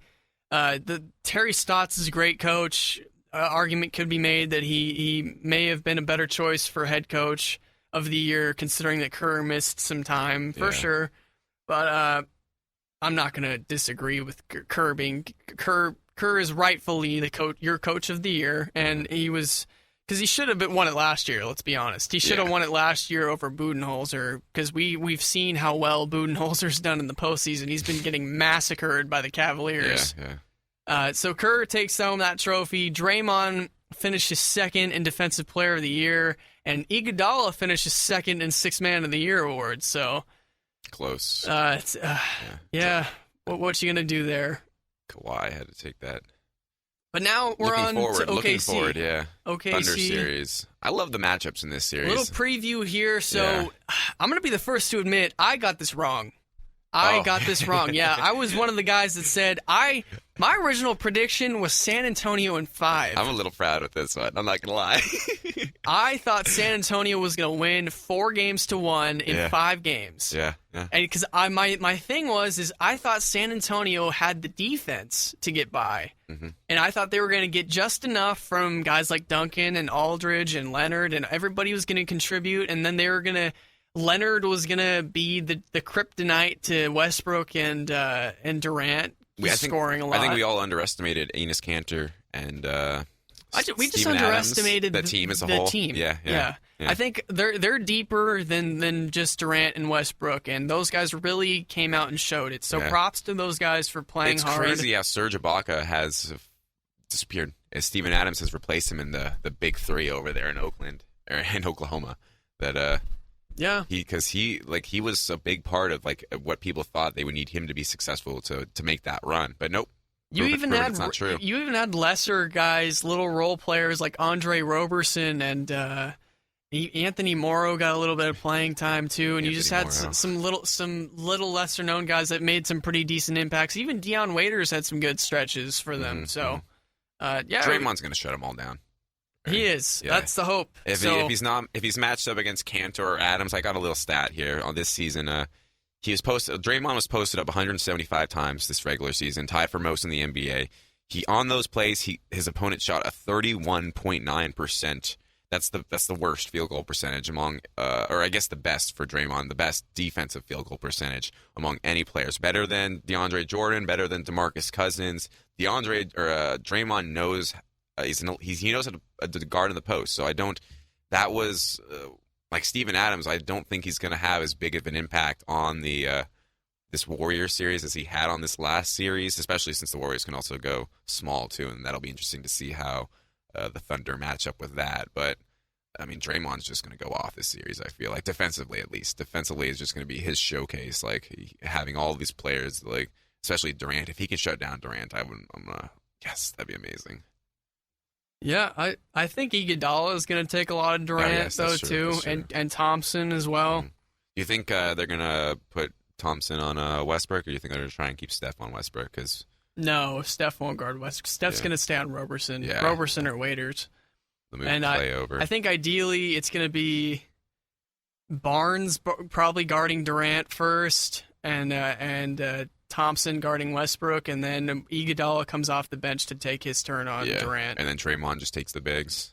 Yeah, Durant or Draymond's going to mainly be Durant or not Durant, Green versus Ibaka. Yeah. That's going to be the big matchup to watch. Well, both play the 4. Wouldn't it be I don't think it's going to be Ibaka. I think it'll be Kanter or Adams now, since Ibaka was not even. He starts though. Yeah, but he's not in. I guess one of the big moves was he's not at the end. He's not at the end of game rotations anymore. That's end game rotations. Now. I think they're doing the Kanter Adams. Yeah, that's what they're doing. End of the game. Yeah. And so Kanter will be guarded by Draymond, and then Adams will be Bogut or Zealy. Yeah. But, I mean, it's going to be interesting to see the chess battle going on there because if the Warriors choose to go to that small ball lineup, the death lineup, so to speak, where they have Draymond at the 5, it'll be interesting to see if OKC just sticks with their big guys like Adams and Kanter and sees how it plays out, or if they react to that, pull those guys, and then they get smaller too. Yeah. You remember how earlier in the season, this is something I was just thinking of. I remember early in the season we were saying that there's no difference between Scott Brooks and Billy Donovan. I think that's complete. I was wrong on that one. I think that Billy Donovan has found the sweet spot for this Westbrook and Durant. Like they're playing like some of their best co-op ball that I've seen them play in a long time. I haven't seen enough yet. Yeah, it's a small sample size. 1 year isn't enough for me. That's true, and I just see he's making the right adjustments. And to be fair, in the games they lost San Antonio, there were a lot of dumb moves by Billy Donovan in my part. And I saw Bill Simmons pointing out a lot of those too, and he was pretty vocal about how many dumb decisions that Donovan was making. Granted, OKC did come back and win the series, but I mean there are some learning curves to the NBA. I mean, Billy Donovan spent so many years in college, and now he's dealing with two of the best players on the planet. And you think about, it's crazy is that 2 weeks ago I was talking about how we could see Billy Donovan back in college, Durant out of Durant and Westbrook out of OKC, but now with this, how they've turned it around and beaten the Spurs, I mean, you could see it going completely the other way now and seeing everyone stick around in OKC if. But what if they lose to the Warriors? Then I think that's going to be. It's kind of like that middle ground, because you think if they lost to the Spurs, maybe it's heading for total destruction and turmoil. Now they're kind of in that middle ground where it's like, hey, we got all the way to the conference finals. Do we add another piece, or is everybody just going to blow it up? Are we ready to just blow it all up? And if they make it to the finals, at least, I think that might be enough for Durant to stay. Yeah, I agree. But I mean, then again, if he loses to LeBron in the finals again. That's true. You want to get into that series now? So yeah, we'll get into more about the San Antonio and OKC series. Honestly, I'm still shocked at how Popovich just got beat. Yeah. And honestly, it wasn't so much of Popovich getting beat. It was the two superstars in OKC just outstarred the lineup of the San Antonio Spurs. Yeah, it was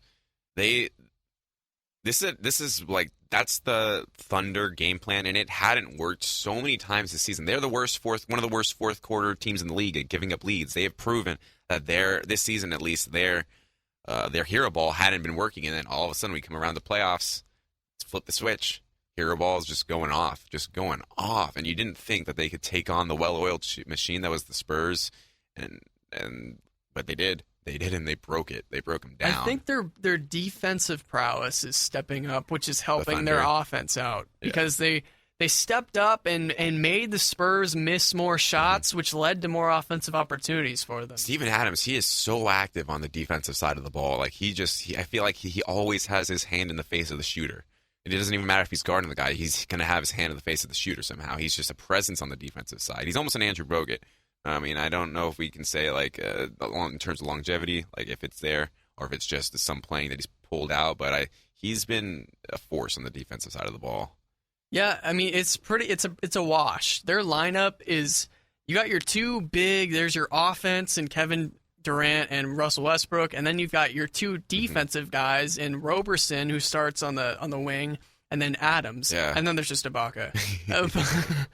I mean, you've got your two big offensive guys, and you got the two guys that are in there for specialty on defense. That's interesting, because like in a league that's gone so much towards fluidity on the offense, being able to play offense and defense, like switching positions, this seems very rigid. Like, you have your offensive set, you have your defensive set, go. It's like it's and there's nice compliments, so their team is better suited all together too, because with Roberson, and he's defensive minded, then he sits down, and now Dion Waiters comes in and he's offensive minded on the second unit. And then Russell Westbrook sits down, and Cameron Payne comes in and he's more defensive minded, more young, he's kind of raw. And then you've got Enes Kanter, who comes in he'll probably play some more minutes at the 5 too, and replace Adams, and he's offensive minded while Adams is defensive minded. So there's a lot of compliments there. Steven Adams grabs the defensive rebounds, Enes Kanter grabs the offensive rebounds. Like, we were talking about earlier shows how good teams have their roles easily defined. That's absolutely true with the Thunder, and I'd say it might be more true with the Thunder than some other teams. Like, you know exactly like what those guys are gonna do.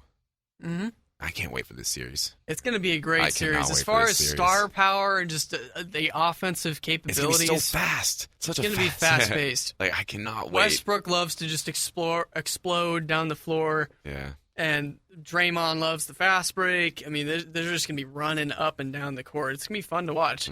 My one hope and my one thing to watch for, and one thing we forgot to mention about that last series was the 2 Ts that Sean got. Livingston gets ejected with the 2 technicals, which led to Curry's historic performance, really. But it's not him. It's bringing up the technicals, though. And Draymond Green, I was recently seeing that it's 7 Ts in postseason, and now you're looking at a suspension, and he's at 4. All right. So they've played 10 games. Wow, he's got 4. Wow.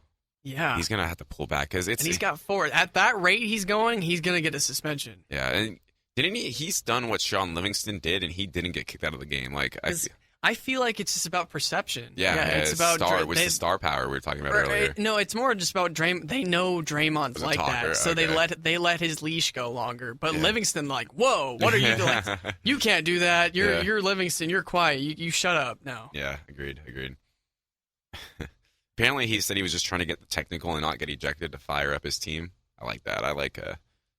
I love when role players just like accept like doing something that seems just so random, like going out there and just go get 5 fouls real fast. Like we need you to hack someone real fast, and it's not really the game, but they do it well, and I just love to see role players do that from time to time.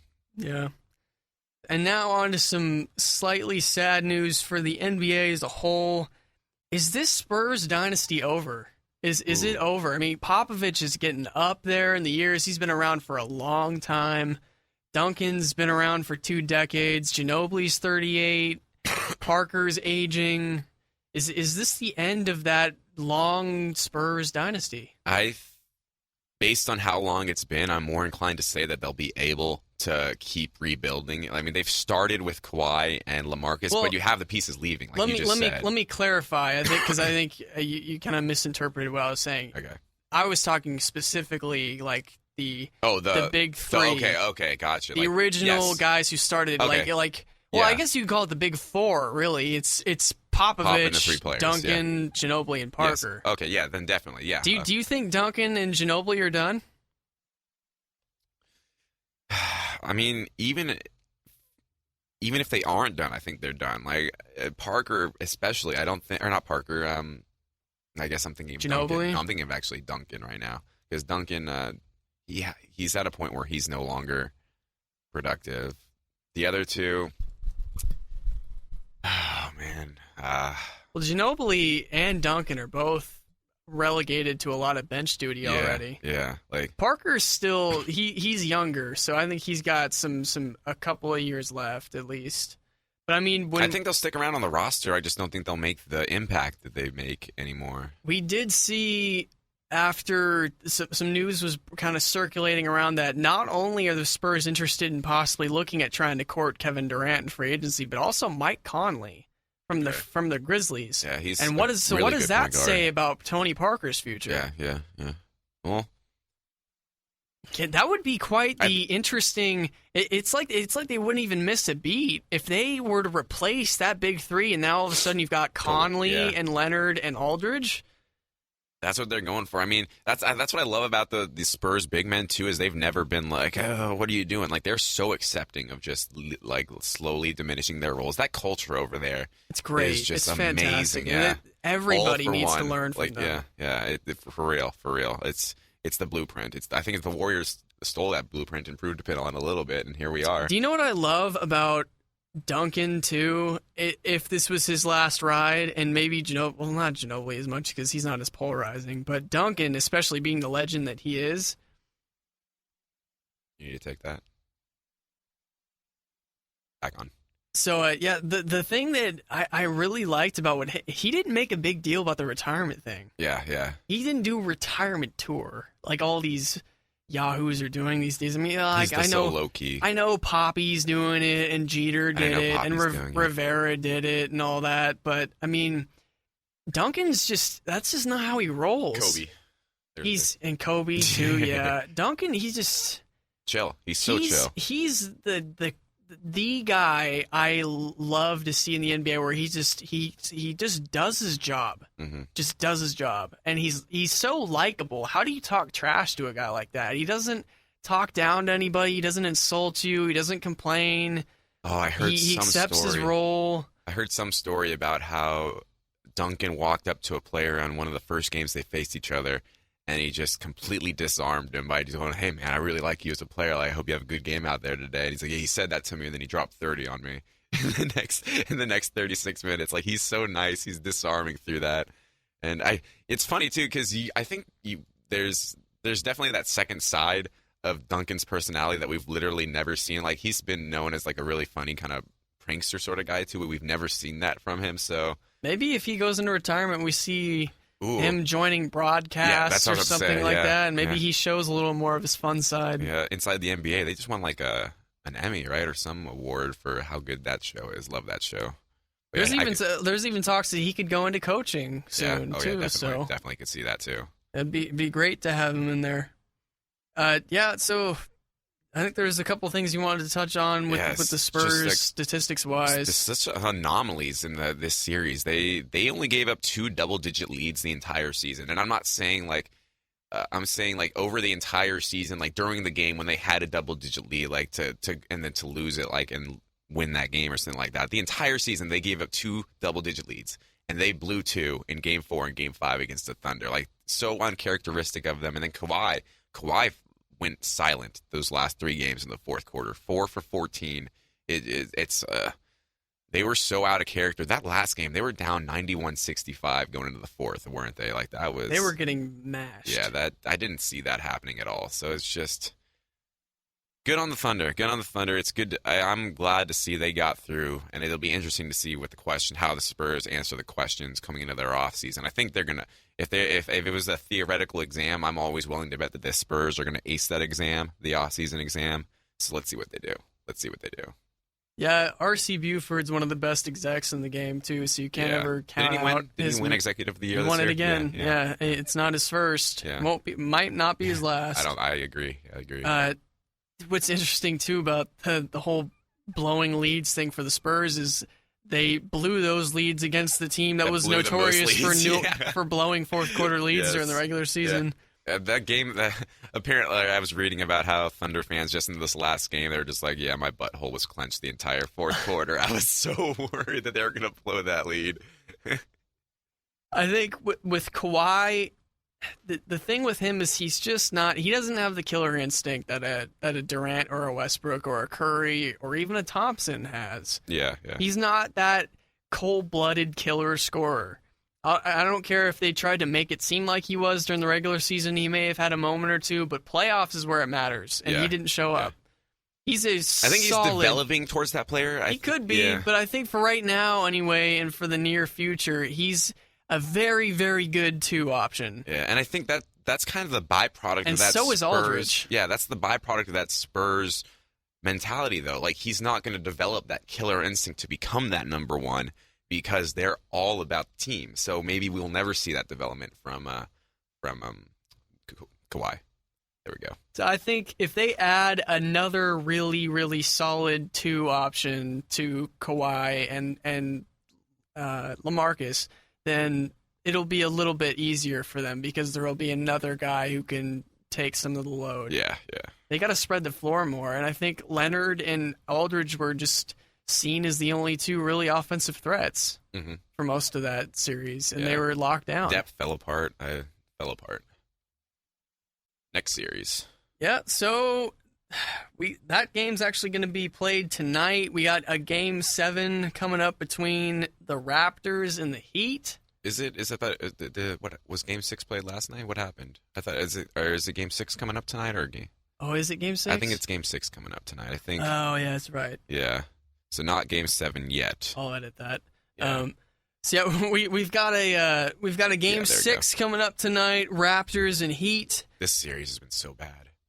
Like it's good that it's close, but it's just such bad basketball. Yeah, and it doesn't help that there's injuries occurring too. The 2 key big men on both sides, Valanciunas and Whiteside, both going down injury. Yep. Valanciunas is out for sure for the rest of the series, and Whiteside is day by day. Is he hitting unrestricted free agency? Yeah. Could be gone. Yeah. This was something I was thinking about before, because before he got hurt, he kind of tweaked it like a couple games earlier, and it was being discussed whether he should play, whether he should stay out, because he's about to make his first $100 million if he stays healthy. But if he gets hurt, he could blow that all. You think he's going to land $100 million? I think he's going to get a max contract. I think he gets max contract wherever he goes. Can you even earn $100 million? Okay, maybe. I just might have just made that number up, but I think you can make the $100 million if the team that you're with re-signs you, because only the team that you were just employed with can offer you the 5th year in free agency. Okay. The salary cap is rising, but I don't know. And I just don't know if there could be a debate to be had there because of his inconsistencies and the fact that he likes to wander and not necessarily focus too much on defense. There can be an argument whether he is indeed I don't think he is a max player. I don't think he is a max player, but I think the market is making him a max player. Other than he's kind of like a lob guy too, like a DeAndre Jordan. He's got some post moves. He can definitely play in the post and look smooth doing it. Yeah, he's not too bad, but he's not polished by any means. Yeah, definitely, yeah. Like, he's just learning how to pass out of that. Like, he used to be a black hole down. Like, you pass him the ball, and he would just go for the shot every single time. What I like from him is that the Miami Heat, you were exactly dead on. They don't think he's a max player, but they think they might have to pay him because the market's going to be there. But what I have seen from him over the season, like, he fixed his free throw. He started passing out of the post. Blocks have gone down, but that's also because he's been playing better positional defense for the Heat and not trying to commit as many fouls. So he's made improvements off the score sheet except for the free throws. So that's positive going to the free agency. The series as a whole, though, what do we have to say about Toronto? Neither team is really impressed. The backcourt has been depressing for me in Toronto. I was expecting big things and a good game, performance. Right? Yeah, they've had... But it's so inconsistent. It's really inconsistent, though. I was really hoping that Lowry and DeRozan would really just step it up. I really, really just wanted the Raptors to somehow upset the Cavs and have a Golden State-Toronto finals, which would be easier on us, on Golden State. The way I look at it is I think they're playing meaningless basketball in the second round of the playoffs. At this point. Yeah, no, it's absolutely. Meaningless I think basketball. the Cavs have a chance to sweep. Yeah, either team. Whoever they play. Team. Yes.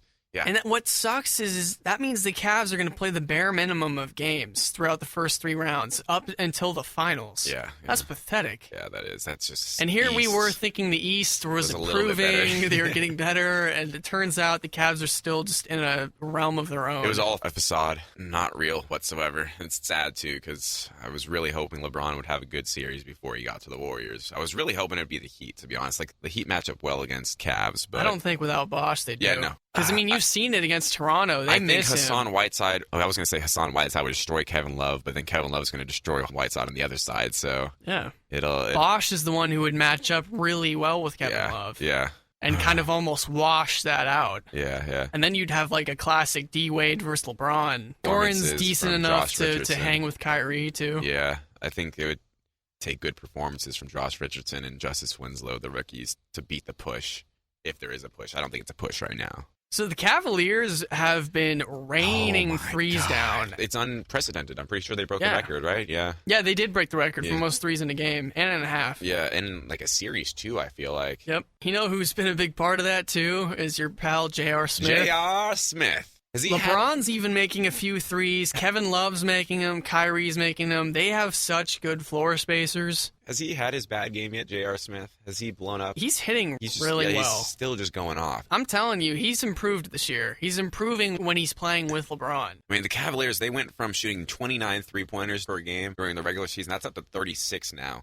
And not only has the attempts gone up, but the percentage has gone up too. It's jumped 10% for the Cavaliers. They went from a 36% shooting team to a 46 3-point percent shooting team. Do you think that can sustain? I mean, if they're only playing 4-game series, I don't think it's going to continue because the more they play, it's going to kind of water it down a little bit. You're going to have off shooting nights no matter what the defense is bringing. Mm-hmm. Sometimes shots just don't fall. There's been plenty of times where the Warriors have fallen victim to that this year. What worries me with this 3-point attack is that the Cavaliers, one lineup in particular I have in mind that's really scary to me, that spaces the floor like no other, is when they would roll out Kyrie at the point, JR at the wing, LeBron, Kevin Love, and Channing Frye. Yeah, because Channing Frye's got range. All of those guys hit threes. Yeah. Every single one of them.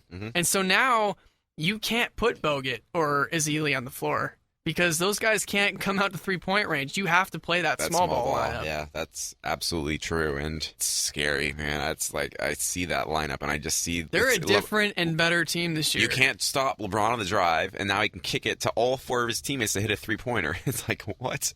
We're going to need another fantastic defensive performance from both Iguodala and Barnes, and Thompson's going to have to do his best shutting down Kyrie. Steph's got to get in JR's face. We're not there yet, though. We got a whole nother round to play. True. And, the Raptors and Heat got to finish this thing on up. Who ends up taking this series? between the Raptors and the Heat. Do you think that the Heat will win it or the Raptors close out? It's such bad basketball that it can go any way, but The Heat would have to win in Miami and then in Toronto in Game 7. Yeah, and I could see him doing it too. It's possible, yeah. I could see Dwayne Wade just turning back the clock for a couple of games and he's already gotten them through these first 2 series. Like, I could see him doing it again, especially since Toronto's so bad. Like, both teams are so bad right now. I'm kind of behind the Heat, so I'm going to say Heat. What about you? What do you think? I mean, in all honesty, it doesn't matter. Yeah. Whoever wins is gonna lose to the Cavs. I think Toronto's going to close it out, though. Yeah. All right. In 6 or 7. If Miami wins tonight, I think Toronto wins Game 7 anyway, just because it's in Toronto. If Lowry and DeRozan have one good game and that series is over. They're just too good to suck that much. Yeah. You know, like they're going to pull it out again and they're going to win. I just don't think Wade has enough around him to combat both of those guys. I think a key factor there is going to be DeMarre Carroll, who's also injured. If he's able to have an impact in the game that's played tonight and possibly Game 7, then maybe the Raptors get a little more momentum going. Yeah. And I think that's just going to about do it for the show today. Another long one. I like it. I had to make up a little bit for last week, but we're going to be back at the normal rates. We got Promise. you, folks. Yeah, we got you. Had a couple things happen last week. Yeah, we had a lot to cover. It was fun though. Nice hanging out and catching up on everything. So it was cool. We look forward to doing it again next week. We're gonna go ahead and leave you with our social media. You can as always hit me up on the tweets at Dalton Wicks. Also Facebook, just Facebook my name.